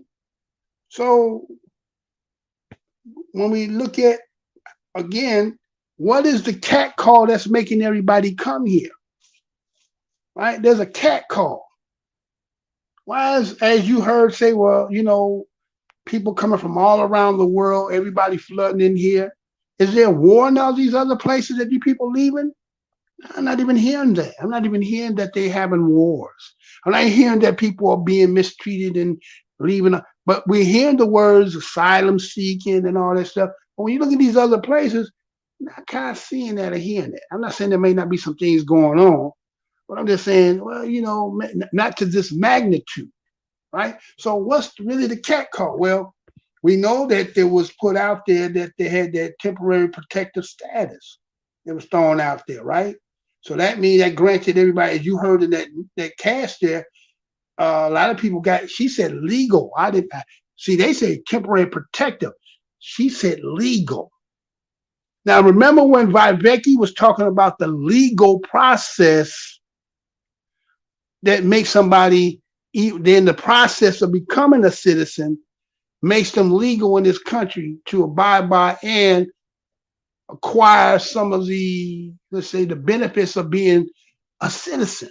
As you heard in that newscast, you heard them talk about people coming here for medical, right? They heard once you get into the gist and the process, there's certain things you are afforded. And so the cat call is going out and people are flooding in to receive. Now, you can't do that to the fact that what you're doing, it's like somebody's trying to bust something, right? That's the only way you can look at it. What's something going on that somebody trying to bust something? The only sense that makes. It don't make no other sense other than that. So now let's go look over here again. You remember last week I showed you where they said that Chicago is now thinking about, right, well, should they remain a sanctuary city? Because why? Too much is happening. It's becoming economically burdensome.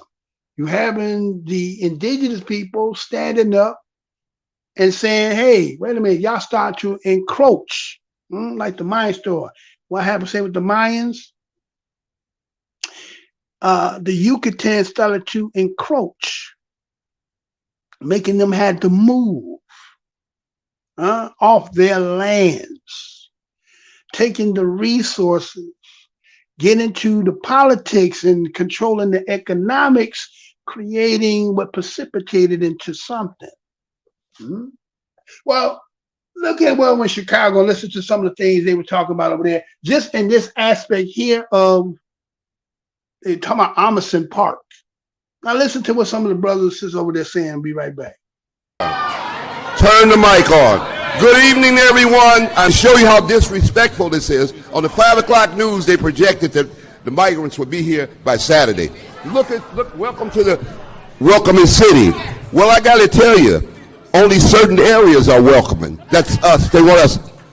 They say they want to use this park, but let me tell you, LaSalle Street, Clark Street, all the office buildings, nobody wants to be in the loop anymore. They all want to move west because of new buildings with better amenities. Those buildings are empty right now with water, heat, and everything. But they don't want the migrants down there. We're not anti-migrants, but this is so disrespectful for them to just sit up here with this crap and we're supposed to listen to it. You know what?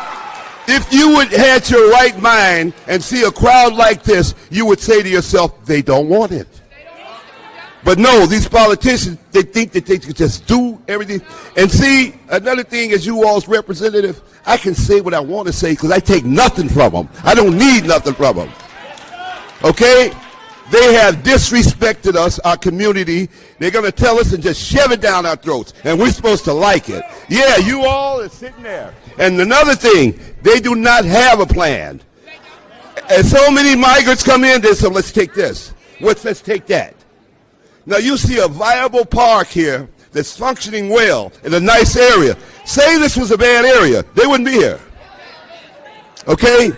Another thing I want you to understand how we support this park. This park needed air conditioners. You think we went to the park district? No, because we don't need them. We bought them. Supplied this whole park. They needed a stove and a refrigerator. We did it, the advisory council. They needed a microwave. We give Christmas parties, and I don't ask these politicians for a dime. And this place is packed. See, they don't like people like me, because I'm not taking their crap. And Brandon Johnson and Alderman Terry Farrell, they wear this hat, and it's there. And all this crap about I just got to notice that. Well, if they don't give you that much respect as alderman, you don't need to be alderman. Okay? So don't drink the Kool-Aid. There are ample places in this city that the migrants can up the health issue, the shots that they haven't had. They're going to set this city back a long ways with this crap that they're doing. Just throwing people in. They don't give a In New York, half the hospitals are full with migrants. They can't get away to. Now, I don't mind, and we're not anti-migrants, but it shouldn't be on our backs. All right, this is our park. Mr. Glover, thank you so much for your comments. And I want to say something to you all. And when you leave here, stop depending on the politicians. And stop voting for the same people getting the same results.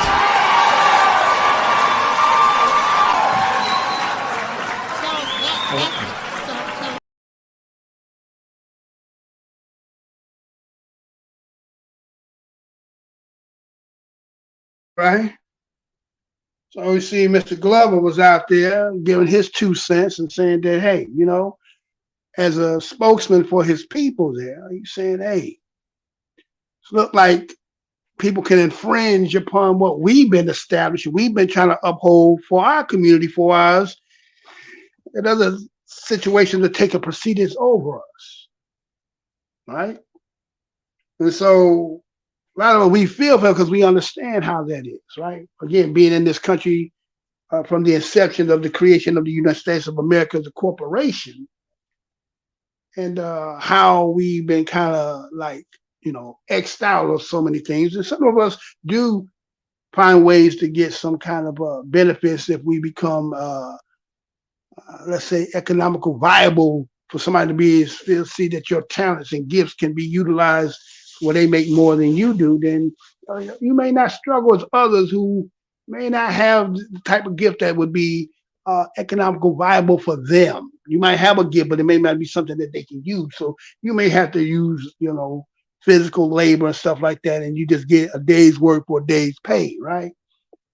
But in this case, a community who's trying to maintain, have a place apart that, as you heard him say, they pay for their own, they don't ask the city for nothing. But when it comes to a situation where you think the administration would come to them and ask them,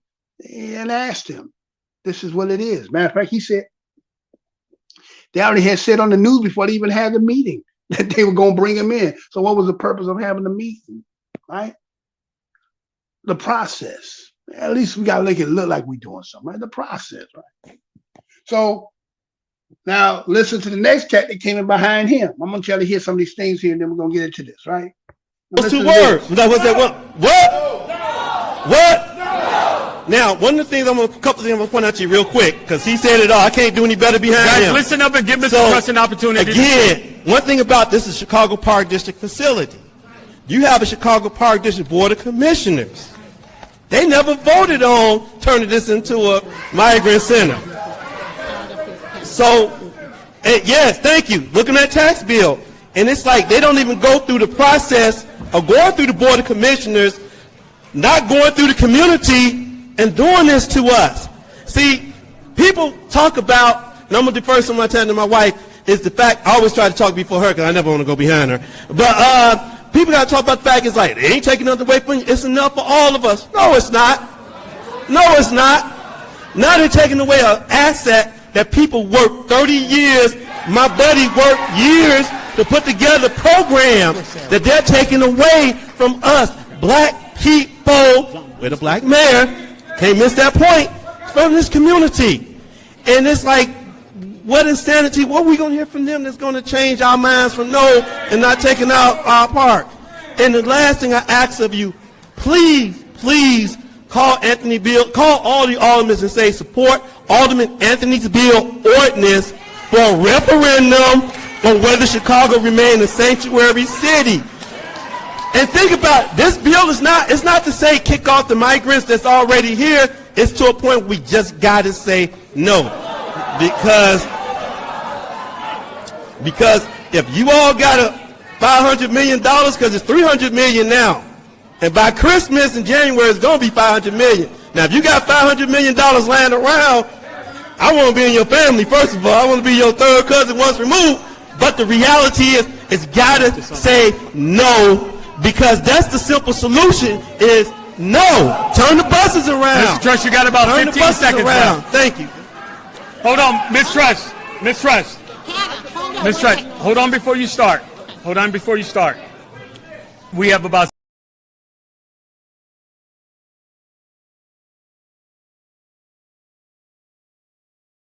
As you heard that brother there, he's laying out again the assets of the community.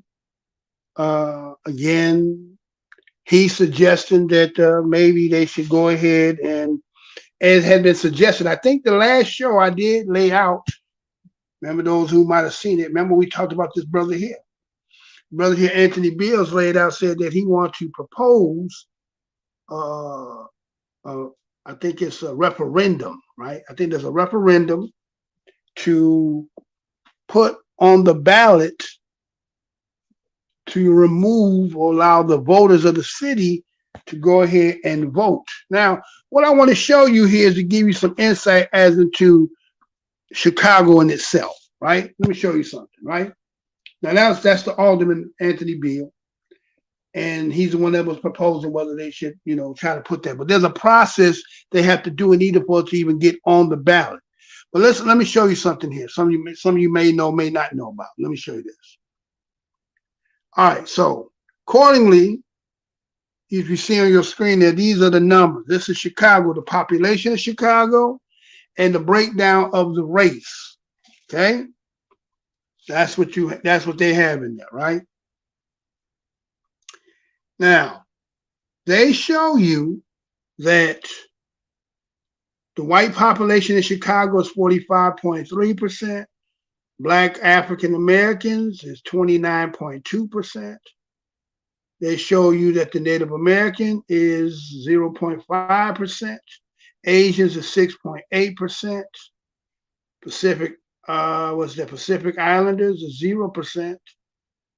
Looks like that is the two or more, I guess that's two or more ethnicities, is about 7.4%. And Hispanic Latinos is about 28.7%. Now, normally when you counting, shouldn't that number add up to 100%? Let me say that one more again. Normally, if you're counting, those numbers should equal 100% of the population of what they're counting, right or wrong, right? So I was kind of curious. I said, okay, wait a minute. You said there's 2,746,388 total people in the city of Chicago. Now, if you was to do some math, okay? If you was to do the math, what is 45.3% of 2.7, right? 2,746,388. You're going to get about 1,244,113, right? If you did the math, because see, remember, the whole number is going to be the 2.746,388, correct? Which is the totality, right? I want to show y'all something, right? So again, that's 1,244,113. That would be white folks. If you took the black number of 29.2%, you're going to get 801,945 people. If you took the Asian count of 6.8%, you're going to get about 13,731. If you took, no, I take that back. 6.8 is going to be 186,754. If you took the 0.5%, that'll get you to 13,731. If you take the 7.4%, no, you take the 28.7%, you're going to get 788,213, right? So if you total those numbers up, you know what you're going to end up having? 3.2 million people, 3,237,988, a difference of 491,600 people seem to not be accounted for. Mr. Blowman, what are you trying to say? You see it on your screen, right? Do the math. Is that possible? How can you have, look at that, just look at the math. 45% and 29 is how much? 45 and 29 is about, what's that, 74? That's 74%, just them two. 74.5%, right? Add 6.8%, right? So we said, what's that, 74 and 6, that's 80, 81.2, right? You got 28 at the bottom. Isn't that more than 100%? If I count 45, 29, and the 6.8, and I'm already at 81%, if you said 28.7 at the bottom, am I not over 100%? Maybe I'm old school math. Maybe that ain't right. Maybe you're counting that right, wrong. Maybe you count wrong, Mr. Blowsurmind. I don't know. Did anybody else, are you noticing that? No? Maybe not. Okay. So I'm saying there's more people than it is being counted, right? So with that being said, so you have some people sitting there who's not being accounted. There is a sanctuary city. Matter of fact, it's a welcoming city. That's what it is, really a welcoming city. Now, again, you're starting to hear more about this in Chicago, and they're going to go back to the history of it. Remember, I told you already a couple weeks ago, right? A little more than 2 weeks, almost 3 weeks ago, when I started telling you about Chicago and the history when it comes to the sanctuary city. They're starting to take it back because they want black folks to be thinking that it's Harold Washington who did it, right? Harold Washington is the one who initiated what they considered to be sanctuary cities, right? And so in 1985, you see that is what you see on your screen. That comes from actually the heading of that. Oh, well, people gonna leave. Wow. Oh, you know what? That's what I noticed, man. I notice people don't like to understand the process, how things goes, but we want to be emotional about stuff.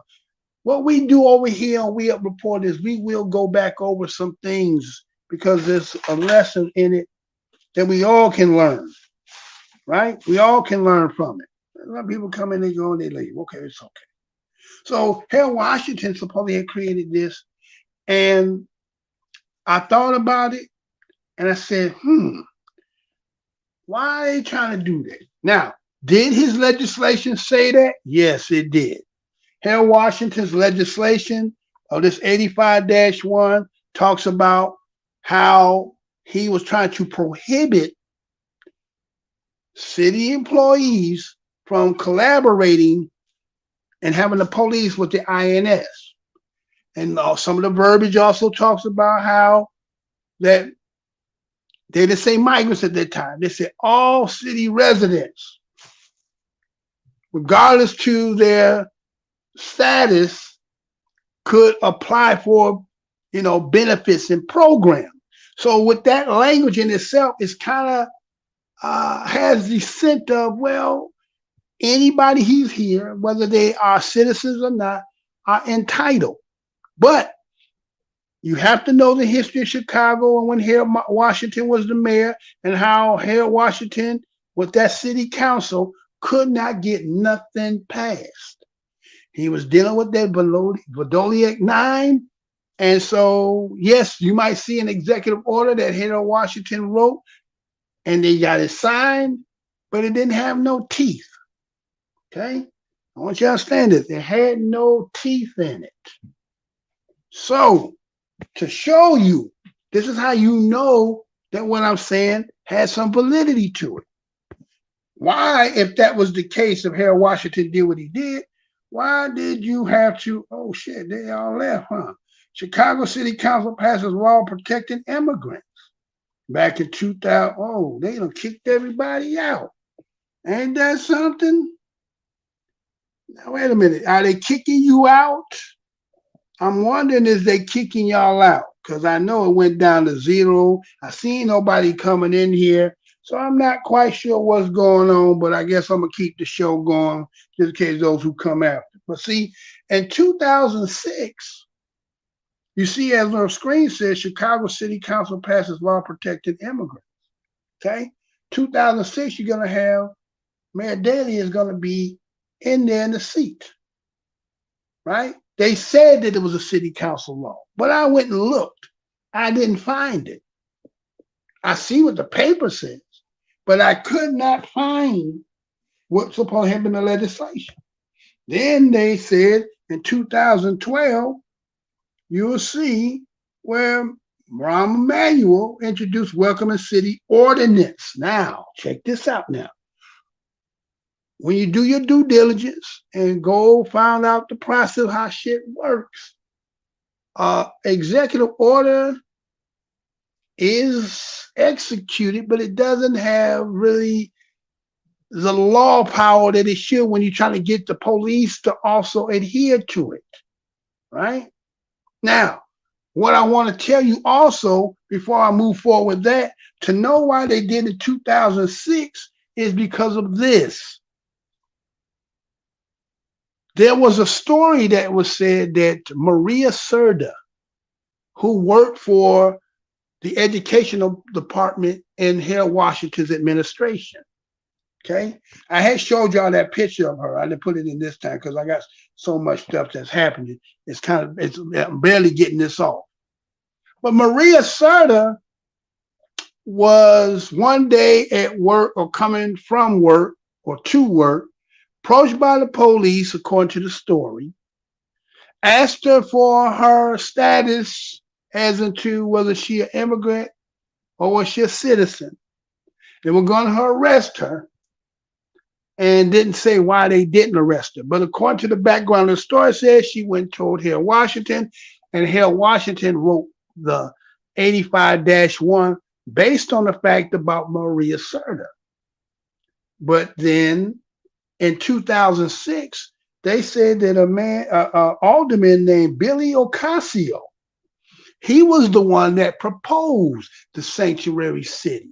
If you go do your research, you'll see Billy Ocasio is the one who came up and proposed the sanctuary city bill as the alderman, and that's what they passed in 2006. Okay, because they wanted to keep that relationship of what Harold had set up, but didn't get, again, by the mayor. They was acknowledging the fact that but they were not adhering to it technically yet. The officers were, but you couldn't really get the police because you needed something with more power to it. But so they end up doing it based on an alderman. When you understand how Chicago operates, it doesn't have a charter. So it's a municipality. And so these aldermen are kind of like little mayors. And so that's why you see Alderman and Bill is saying that what they had to pose to try to get it changed and put it to the people. But anyway, so that's the backdrop. So one sense they say Maria Serda went to Harold Washington. Harold Washington put into the legislation of the executive order he produced. Then in 2006, you got Billy Ocasio coming, setting up again with the amendment, right? And they passed that, as you see on your screen, the council. And then they say Rahm Emanuel came and he put the Welcoming City Ordinance. Now, the ordinance is way greater than the executive order because it's the law. See, municipalities and them, they run off statutes, codes, ordinances, okay? Right? So that's how the law sets up in municipalities. So when he put this in now, how they had the police and saying that they wouldn't be doing this and happening because it's under the ordinance. So now here's Rahm Emanuel. Now let me show you something that I did find. Now, this is what I found doing my research. You'll see on there that it has the date, right? 2016 when they came in and they passed that ordinance. But they won't tell you what they had done. They won't show you who voted, but they do show you who was attending that day. Okay? They show you who all attended that day. And you see that in there, right? You see there's names on there. Now, those who were in Chicago, you might know, and your alderman and so forth. So maybe your alderman did, right? So here's Anthony Beale, who said propose it, and Anthony Beale was around during this time. He's been an alderman since 1999, and some of the other people that was present in that committee that was out there, I think Telefero, I think he was also present. So I don't know what their vote was, but again, it was the aldermen who proposed that, who passed that, not here in Washington. Okay? That's where it is, right? That's where it came from. So now you got to ask yourself, what other benefits come with this? Now, some people are thinking, okay, now let me show you something. Here's the Constitution, the state Constitution. What it says. That's the state Constitution. And accordingly, that Let me see. Hold on. How come I don't have that one? Hold on, y'all. 1 second. I know y'all see it on y'all screen, but I probably see it on my screen. And it seems like I don't have that. Oh, yes, I do. I got it. Hold on. So you see it says Article 3, suffrage and elections. Okay. Now, the reason why I want you to see this is because, you know, listen to this sister here, what she says. I want you to hear what this sister says right here. I want you to take a look around this room. I want you to pay attention. Because, see, I want Mayor Brandon Johnson to understand that you're selling us out for people who can't vote for you. We are the voters. We stood with you. And now you stand and you slap us in the face. I tell you what, tomorrow we're going to punch you in the face at the polling places. We won't stand for this. We say no. Thank you. Because you care. We are not, just give me a moment, please. Please.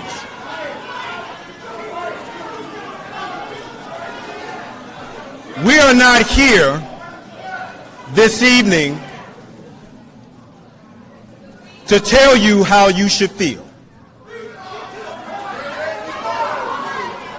We're not here to dismiss your feelings.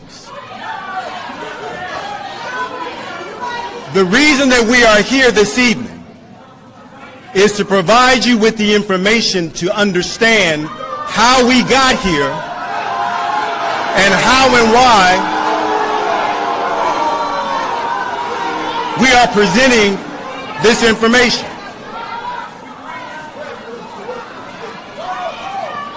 We're not going to get anywhere, folks, yelling at each other. And I'm not going to yell. And so what I want to do this evening is I want to lay out for you the facts. And I want to explain to you how we got here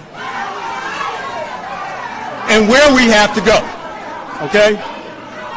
So that's how we're going to start.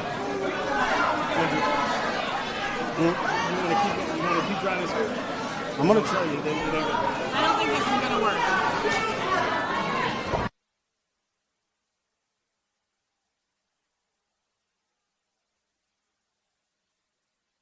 Okay, folks, so, Alderman, if you would allow us, because you're not going to let me present the info. Those 2 words. What's that?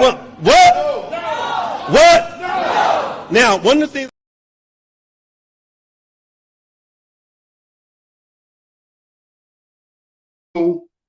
So as you heard there, right? You see the brother want to do is tell how you got there.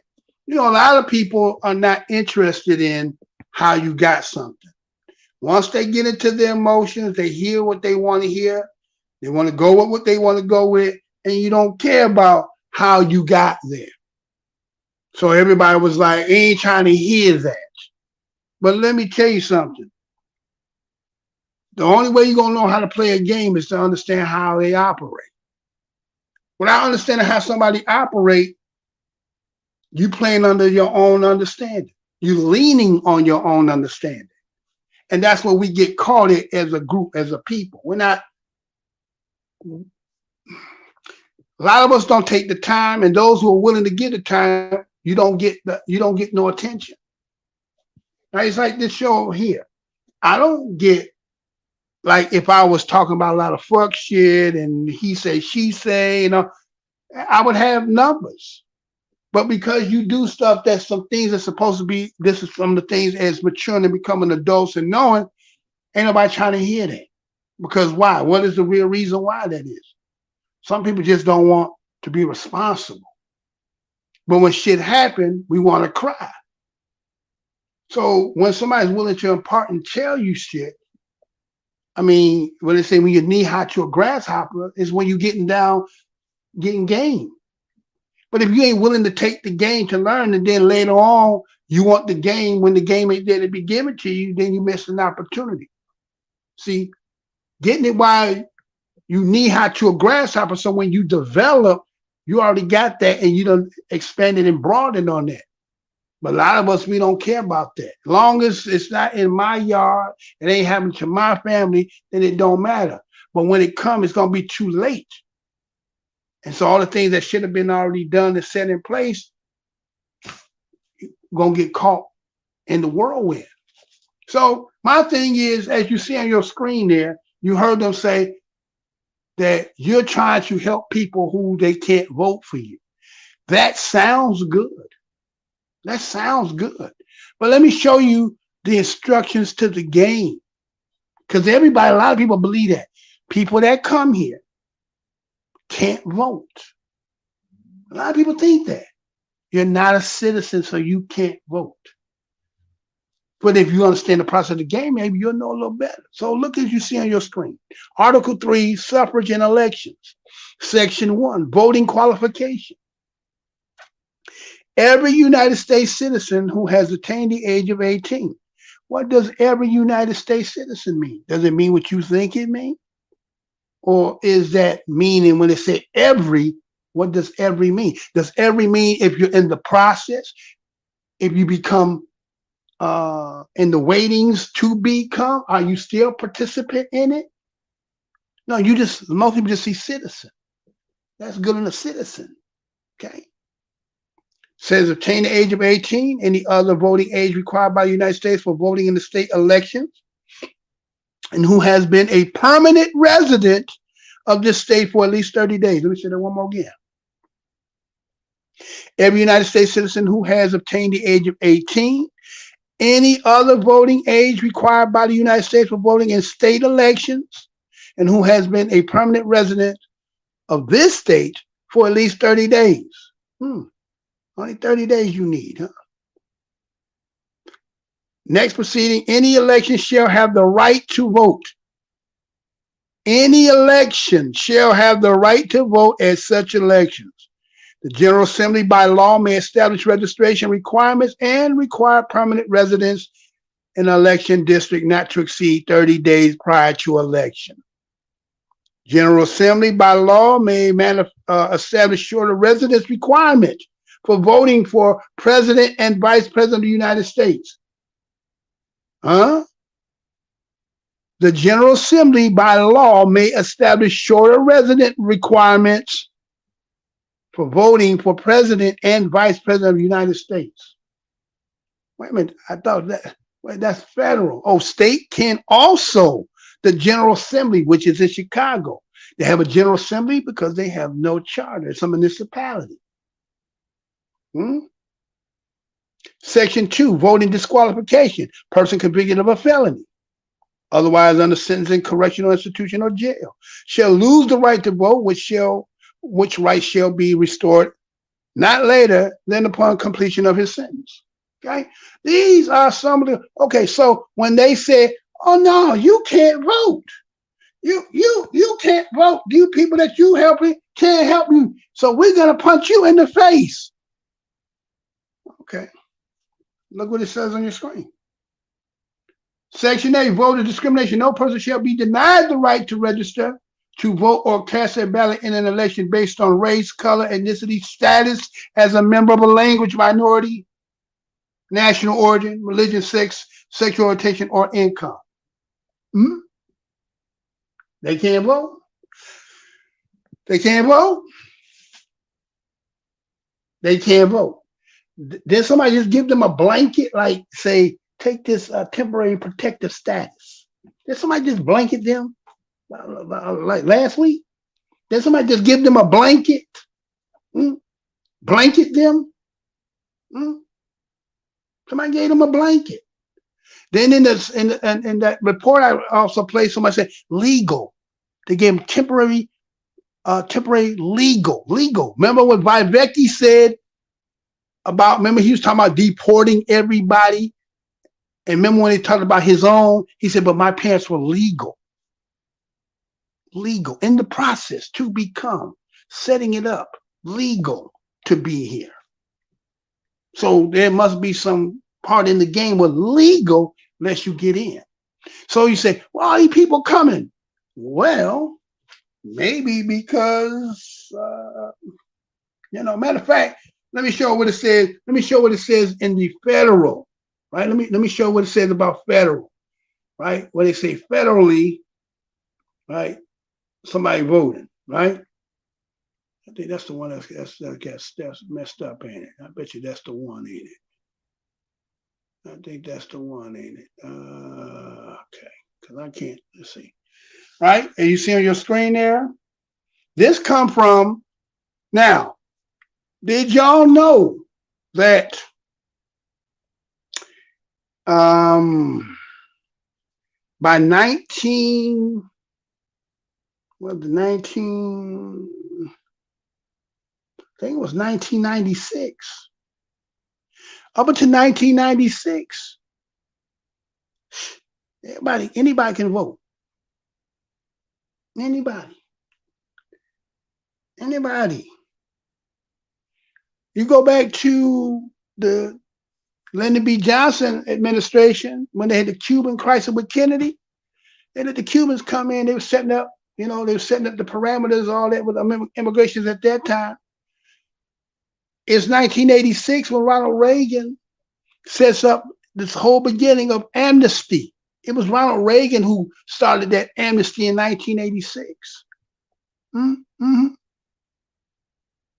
Matter of fact, with the DACA, which came in 2012, which is the same year they did what? Sanctuary cities in Chicago? Same year. Right? Because remember, Rahm Emanuel used to be with Barack Obama. Falled out with Michelle, came back and became mayor in Chicago. And then 2012, set up what? Sanctuary City, right? Go back, show it again, right? That's 2012, right? Right? Obama creates DACA, 2012. The reason why Chicago getting all of them is because Texas fought against them and a couple other states. And so they done went to the Supreme Court 3 times. And they keep saying it's illegal, it's illegal, it's illegal. So they grant Texas, allow them to get it out and send anybody else who fight for it, then they would. So they still haven't made the decision in the Supreme Court on a DACA to make it illegal. So when you understand that, you realize that they did a grandfathering in. There's 2 things happening here. This is what's this cat call coming with everybody coming over here. If you born before 1981, you born after, from 1891 up,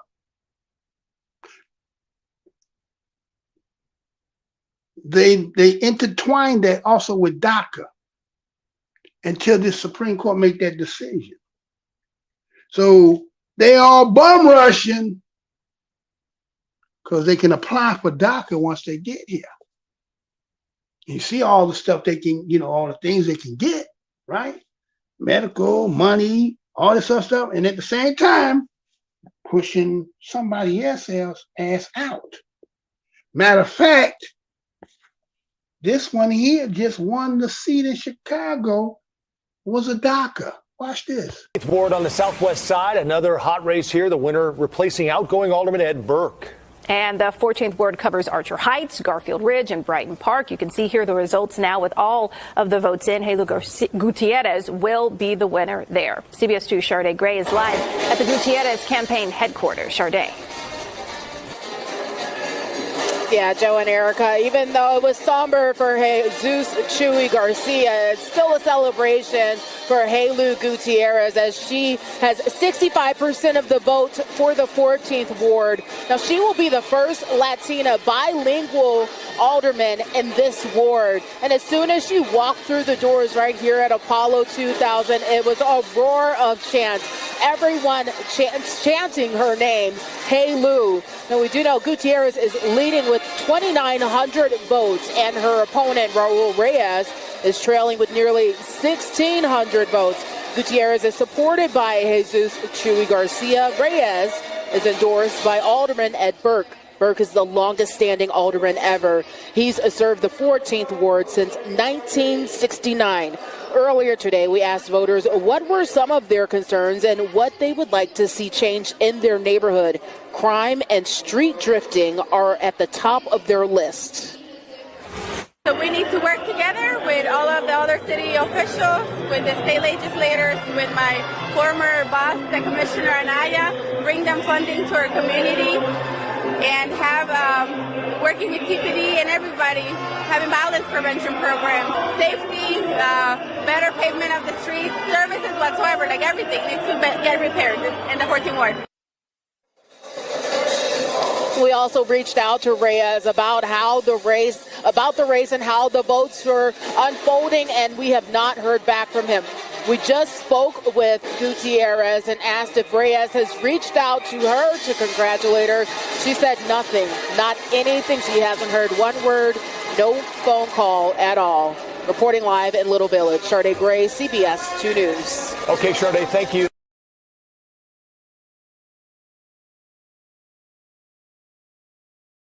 That was Helu Gutierrez.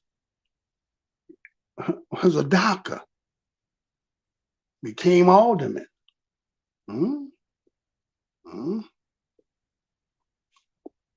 So,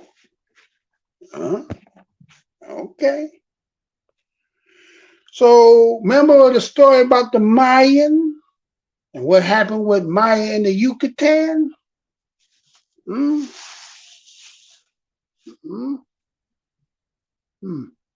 Maya in the Yucatan. Slowly but surely.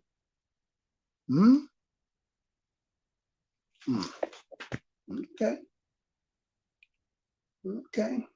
So yeah. And the other thing too is they saying about people want to blame Brandon Johnson and saying that what happened. Brandon Johnson came into a situation that was already established. He didn't permit anything. And they say he's catering to. Well, that would be, again, I'm, as a Black indigenous, more Black American, and when you're talking about playing this game of politics, no, I'm not going to be against my people. But he's not going to politically suicide himself either. When you see that the flooding of them coming in is going to affect, because when I showed you about what it said federal, did you see when I showed you about what it said about federal, about elections, right? When it said federal elections, right? Voting by aliens, it shall be unlawful for any alien to vote in any election held solely or in part for the purpose of electing a candidate for what? The office of president, vice president, presidential elector, member of the Senate, member of the House of Representatives, delegates from the District of Columbia, right? So a voting by alien cannot vote those positions. But then when I took you inside the game of the state constitution, what did it say that the General Assembly can do? It can change the wait a minute, hold on, let me go back. Let me show you. Hold on now. We ain't gonna tell you what her, we're gonna tell you what we know. We're gonna tell you her, we ain't gonna tell you her, we're gonna tell you what we know. What did it say? What did it say?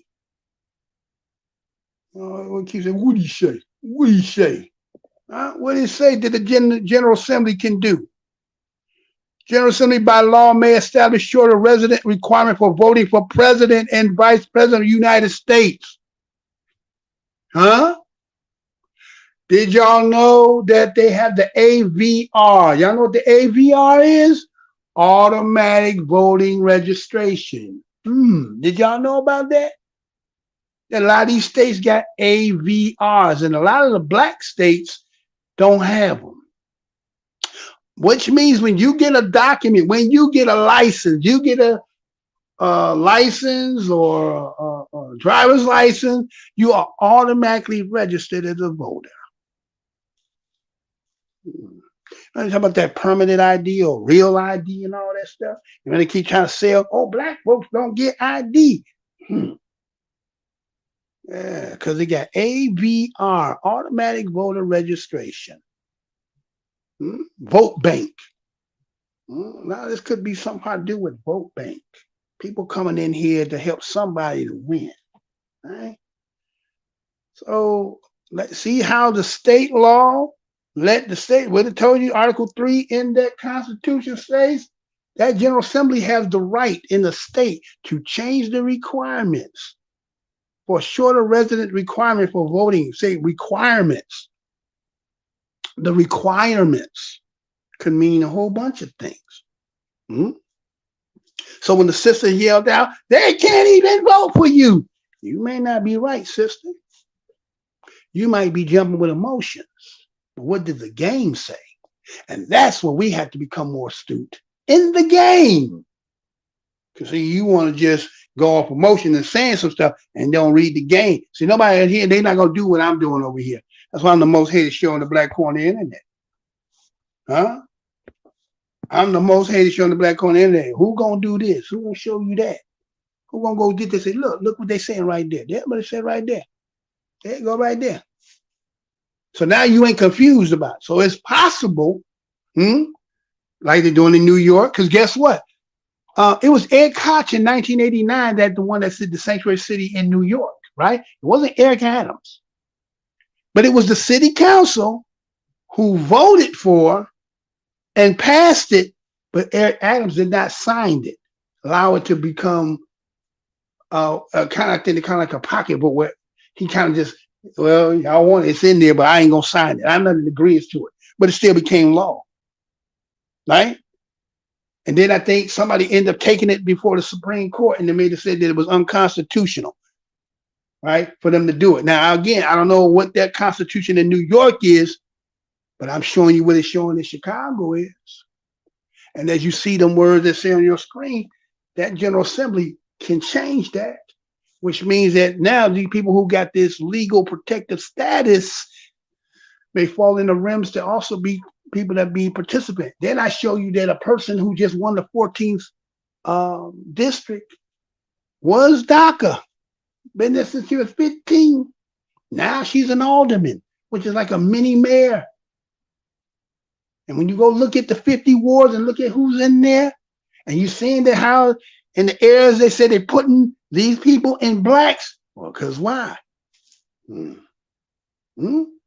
I guess black folks ain't really thinking about how you got a back-to-back black. Now, according I showed you, said 2.7 million black folks, right? But when we did the adding up, it went to about 3.2. So I don't know who's the 491,600 people missing out of them stats, but right? But the point is, again, Mayan Yucatan, remember that history? Might be happening. You know what I'm saying? It might be happening. Because even when you're looking at going down south, the demographics changing down there too. Remember I showed you the last show, they were talking about in Alabama that the districts is changing to have, actually Alabama should have 2 unanimous black districts, but they've been fighting against that to say no. They actually fighting about that map. I'll probably be doing another show to see what happened with that. But they have 2 automatic black districts, but I don't understand why you're saying Democrat, because you got to earn this, right? But that's, again, we have to become a little bit more mature, learn how the game go so we can facilitate better, because I think that's why everybody is a little worried that we're starting to play the game. So as it was kind of set out there that, you know what, tangibles, reparations, so everybody's like, well, shit, we're not going to deal with them because we're not going to tell them, because we got the benign neglect policy. We ain't gonna never say nothing straight with you because we're never gonna promise nothing to you. So if we know you're not gonna vote, then we got to get a replacement. If you're not gonna vote for us, we got to get somebody replaced. Now the other thing is, what does the AVR? How does that play into it? When you automatically vote and registering people, and they got IDs and don't know them. Again, you probably never even heard that, because I don't even hear the cats. That's a lot of these pundits that's in here that be talking about politics. I ain't never heard none of them talking about the AVR, the automatic voter registration. Matter of fact, I think it's in 14 I think there is 40. Is it what to see? 27. I think 27 states with it. I forgot. I've seen it earlier. I think it's like 27 to. It's like I think it's like 53% to 40-some%. But most of the places that got the ABR are not places that are known to be high populated blacks. So what does that do? What does that really play into it? I don't know. But only in time. So is this to help? Is this a vote bank? Don't know. In one aspect, they'll tell you that they can't vote, especially when it comes to federal, right? They can't vote in the federal. President, vice president, the electorals and all that. And then when you look in the state constitution, it says, well, the General Assembly has special requirements that may allow somebody to be able to do it. But it probably won't be to the general public, wouldn't know though. But you, somebody like me who done told you, so now you'll be looking, right? Okay. So as I show you once again, if you don't appreciate what I do, and then when they finally yank me, you'll go back later on and you'll be like, and when that brother used to be trying to tell us something, I wonder what happened to him. Well, you know it's gonna happen to me. Yeah, dig? Anyway, we're at 2:30 mark, right? Well, I want to get this on. I'm gonna probably come on again, not today, but I'm gonna come back again because this show here just want to get this up because I tried to come on yesterday, but due to people being a little bit slow, I couldn't get it off. Right? So it's not about it's not about not liking people. It's just that there's something going down again. Helu B. Gutierrez from a DACA is now an alderman. Yeah, what a country, right? What a country. But here's you, been here since the inception, and the representation we've been getting over all this time ain't been much. So what happens now, as like the Yucatan story, remember in time, the Hispanics started to control the politics and the economics, and then what ended up happening to the Mayans? End up had to be going down there being what? Laborers or somebody on large. So what, they gonna try that again? Because remember, Joe Biden already told you what's happening with them. Then he told you who we gonna have to deal with. Well, man, you take it or leave it alone, right? You say, yeah, man, you just bullshit you talking about. It could be, right? It could be from your perspective, or in time, everything reveals itself in time. But so we're gonna go ahead. We at the 2-hour 32-minute mark. I just want to bring that out, man, because the migration, the joint, out the joint, right? Migration out the joint. Staking the joint out so that later on you could do what? Maybe it's happening. Maybe the rules is what we think it is when people telling us about, seeking asylum and all that other stuff. Again, go look at where they coming and read and what's going on. Are you seeing something that's worthy of them talking about asylum seeking? Are you seeing anything talking about motherfucking refugees? Or now they just kind of say, I just come for a better life. Well, according to the game of immigration and seeking asylum, there's no such thing as economic hardship. That's why they can always send back the Haitians.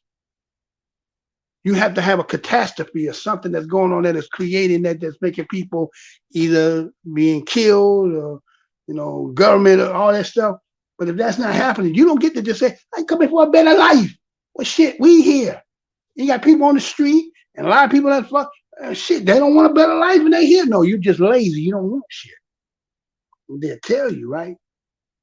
So you have to say, okay, well, then what's the long game here?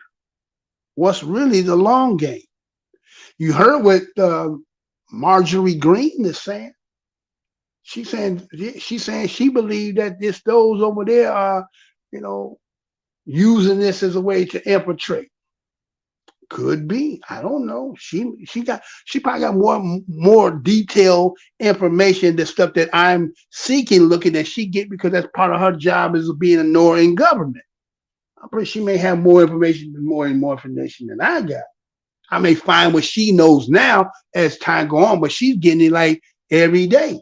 So she may know something we don't know. So you have to ask yourself. She made some good points.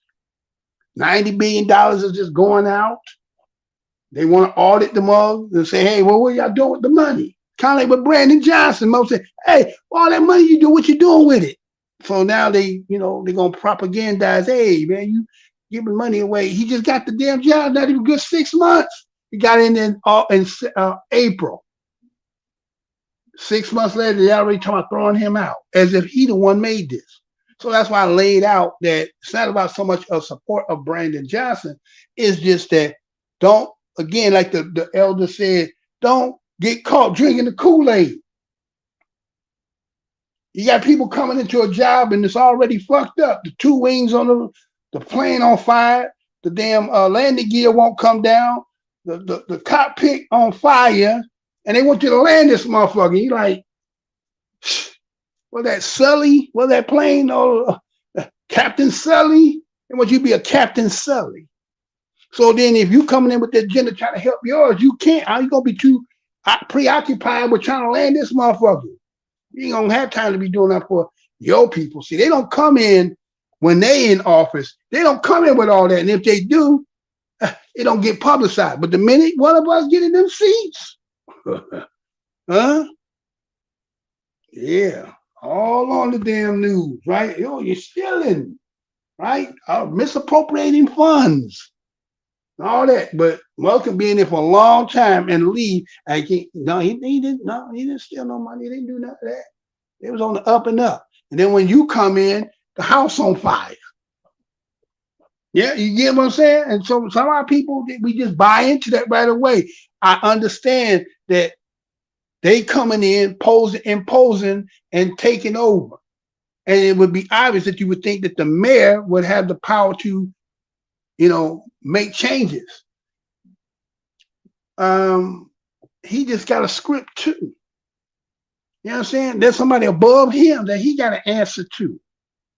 You remember like watching The Wire? Remember that? You know how The Wire used to work, right? The chief of police, with the mayor and all that. You know what I'm saying? It's protocols and all that. It seems that you have full power, but it don't work that damn way.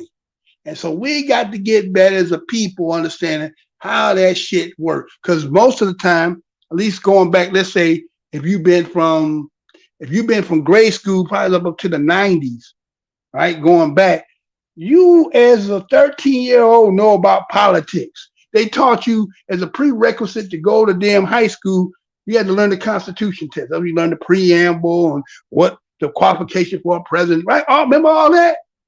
Then let's say after you do that, you pass, go to high school, you don't get no more political science, you just go on with life, working and so forth. You got to remember as a grown ass person what you learned at 13 about politics. You get what I'm saying? And that's why you see our people the way they are. You got to remember they grown, but they got to remember when they was 13 because they never had to really get back into it. Now, some people who went to school, political science, and kept on, and there's some people who just watch news and step on current events and all that other stuff, and they learn from that aspect. But the masses of people, so they learn, we're going to vote you out. Okay, that's fine. That's the result we do when we figured out what you did and what you called. This is how we answer that. But when you come into a situation as he come in, you can't expect him. He didn't get time to sit at the table yet to figure out what's going on. He wasn't a politician before, right? You say when Barack Obama came in, but they told us, well, on the second time, he gonna do something. Wait, on the second time. What happened? Nothing, right? Still waiting, right? Magic trick, it's over with. You like, damn, I ain't see no smoke. I ain't see the rabbit come out the hat. Shit, he gone though, right? So here it is now. They trying to sell, get rid of him. He didn't get the seat. Shit, he ain't got his ass print in the chair yet, right? He don't have his ass print in the chair good yet. and you already say he got to go. No, he playing chess. And I think the chess move is put it back where it originated in. Who one put that shit in there? Who the one said, without going to the people, if it didn't go to the people to make it an ordinance, how did it become an ordinance? Then go back to that process, and those who put it in, let them be the ones. So that's going to end up happening is Chicago is going to get divided. Think about it. Let's say, as I showed y'all, let me show that. Remember, I showed you this. Let me put this on there.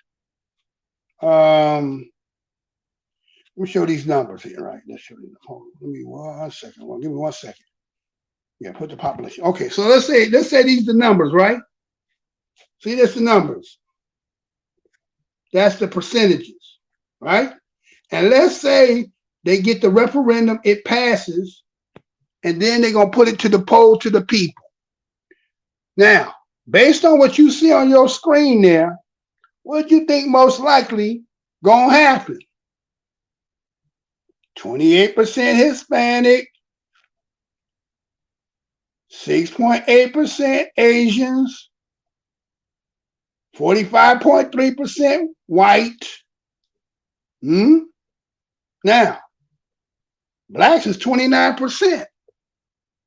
So if you get Hispanics and Asians, okay, all the black votes, if we know 29% is the totality. So we're going to say half of 29. What's that, about 20? What's that? No, that's about what? 13, 14, 14 and a half, 14 and a half, and 2, 14 and a half, 14.6, right? 14, let's say half of that is adults. But even that half of them ain't going to vote, right? Out of that 14% of that population, what percentage of that going to vote, right? Let's say if we get 7 of that, 8 of that, so that's 8%, and then you say, well, the Hispanics. We're not going to say all Hispanics is down for that, but how did a lot of them get in here?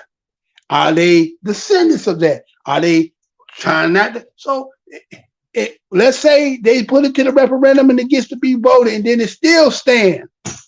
What's going to happen in Chicago? It's going to be a mess. It's going to be a mess because the city will be divided because people in here what other people didn't want. Yes, democracy, you want to say that. Okay, but it's kind of, it's kind of like when you look at politics in itself. Yeah, black people here, but the representation as a whole can't get shit passed. It's kind of like watching, if you've been watching over in Michigan with the Detroit, with the city council over there, and how hard it is, and they have enough black people to seem to get stuff passed, but somehow black people compromise against their own, and helping other people when it comes to themselves don't get nothing. So, but in this situation, you would think the right should be done. But again, how did it get into fruition the first time if black aldermen didn't pass it the first time? So that's another thing going to happen when that referendum, when them aldermen, see, the process is the referendum, the aldermen is going to have to vote first to get to the ballot. What if it don't get passed off through the aldermen? So this is to be watched. It's going to come to that eventually. So, take it for what you want to take it for. But again, it's that's what we do here. We the report show. Mr. Blow, sometimes more fun than this one here, a little bit more simple, because again, what is this all about? What is this setting up? Use the Yucatan Mayan as your indicator, possibly. Possibly. I'm not here to doom and gloom. I'm not here to incite around. No. I'm saying the way that's working, it could be like that happened there. Right? So that's why we had to become a little bit more, again, watching, seeing what's happening, getting involved, and doing the best that we can on our half. And then whatever happened at the end, well, we did what we had to do to get to where we at. So again, I'm the most hated show on the black corner of the internet. I'm your host, Mr. Blows Your Minds. Appreciate each and every one of y'all coming over here today and watch the video. Hope that you gave a like, share, comment. Not too many comments, more people, just more listening. I get that. Again, I want to have it where I like to have some people come in and give your 2 cents. Matter of fact, how about this before I get off? If anybody want to come in, or you want to comment on here, I'll let you come on in. I don't know if anybody wanted to do that or anybody willing to do that.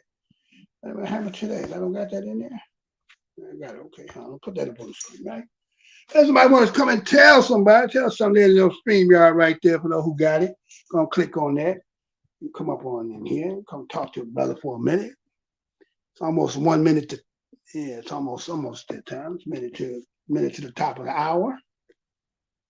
So I don't know. There's a lot that's been done. If to remove Sanctuary City, does that now make those in Chicago hate, migrants and immigrants? Some people might suggest they do. But again, if people, only got enough for their family, they had to do it for their family. Again, under certain circumstances where you really willing to sacrifice. Let's say, for instance, hypothetically speaking, the building next to you, house next to you, caught on fire. It's in the middle of the winter. It's cold as shit out there. The house done burned where they can't go back in. They ain't got shit but the clothes on their back.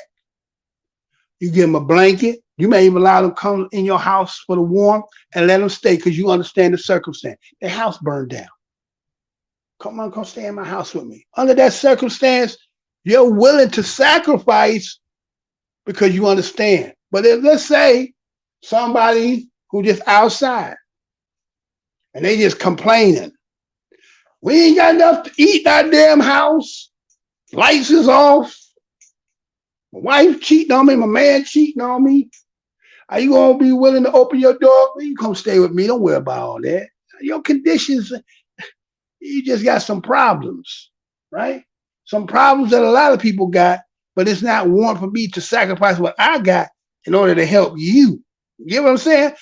Like with this situation here, if it's asylum seeking, being refugees, okay, under the game of guise of UN charter, and yes, okay, we might be willing to, stretch some of the tax money. But if it's all by saying we just come for a better life, I don't know. Well, y'all better figure out how to make a better life where y'all come from. Learn how to turn, them lemons into some goddamn lemonade.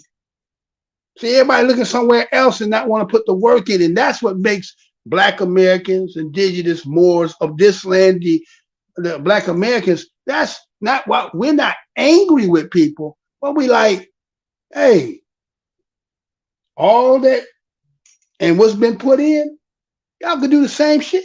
Because the mantra is a lot of y'all say, y'all hard workers, y'all real hard workers. And okay, well, let us see it. Put it into manifest that.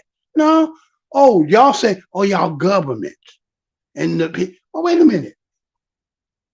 Ask us the same question. We might tell you the same damn thing, but you don't believe it. Because these set-asides and all this, red carpet, and you don't see it that way.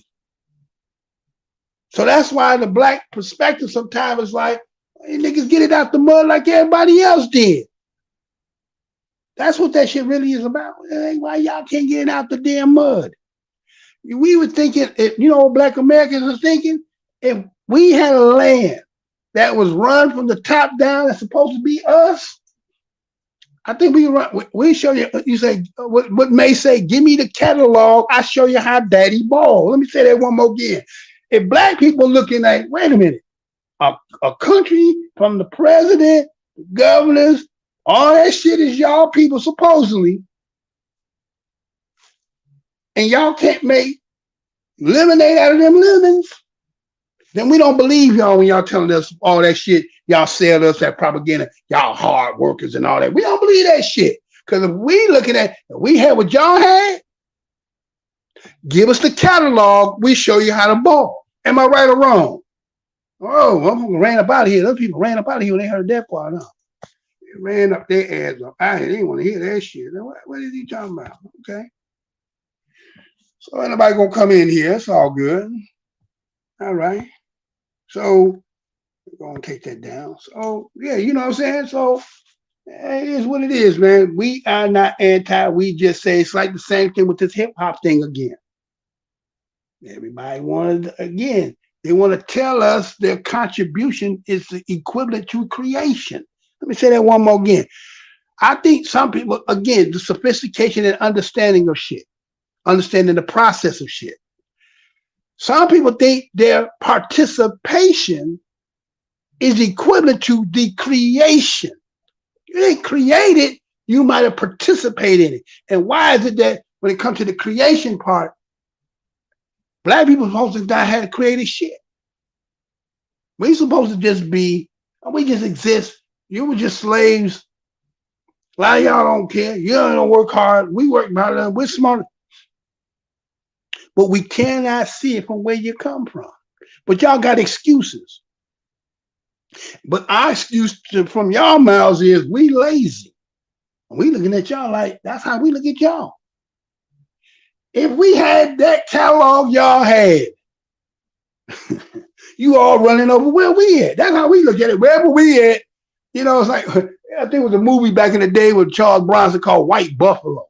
Now, wherever the hell the Indians went, they would go because they knew wherever they go was where they knew that's where all the good shit was. And then wherever matter of fact, I think this was the $5 Indian shit was about too, right? And where they go there, let them set up, and then they come take it. That's kind of how we look at it. So, you know, why don't we just do this? Why don't we say, let's just do a big ass swap. Y'all give us that shit y'all got. You take all y'all shit, get out. Let us come in there, let us run the shit. And then we'll see when we turn them lemons into lemonade, then you niggas gonna want to come back. You don't want to come claim it back again. Because it's funny how people who don't, like, let's say, for instance, let me just say, people who come from nothing think they can come all of a sudden and they can build something. It's like pre-sweetened Kool-Aid. You just got to add water, right? So if you want to impress us, take the nothing and create lemonade. But it seems like y'all can't do that. That's where I think the disrespect level becomes between us and y'all. Because we hear the story. We're so hard working and we're da-da-da-da-da-da-da-da-da-da-da, but we can't see it. It's when he's doing it. Well, we understand that too. He's doing that. We right. Wait a minute.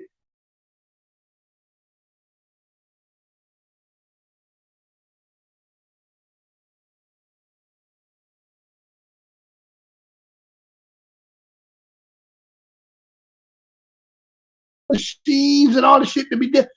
What's easier? We think it would be easier under y'all situation, but y'all say no.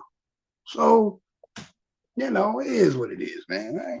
Okay, so let me get out of here, man. Let me get out of here, right? So I appreciate all y'all coming in here, listening, brother, for this WeUpReport. Again, I have another show. Help me. I think all I need is 50 to get live. Y'all want to help me in the way I can, you know, get a little money. I got it's WeUpReport, WE, right? UPREPORT. Go over there, see the symbol that we got on here. Go over there, subscribe. Help me to get 50. I think that'll lower the bar now. You don't even need 1,000. I think it's either 50 or 500, whatever it is. Help me to get over there so I can go ahead and do some shorts on the days and finally make these motherfuckers give me some paper for me over here. So, you know, some of y'all kind of stingy. You don't want to help a brother out. You know what I'm saying? So anyway, appreciate all y'all again. Aboriginal was in the house tonight. Knowledge, Black Aboriginal. Wait. What was Aboriginal Knowledge. That's what it was. Aboriginal Knowledge was in the house, and whoever might have snuck in and didn't say nothing. Peace to all y'all. Once again, contribution that was done by Air Joe G and Mr. Smith 0620. Always appreciate y'all contributions and anything else. Again, we is the most hated show in the Black corner of the internet. Until my next show, y'all. Until the next show. Remember, The enemy has only images and illusions, behind which he hides his true motives. Destroy the image, and you will break the enemy.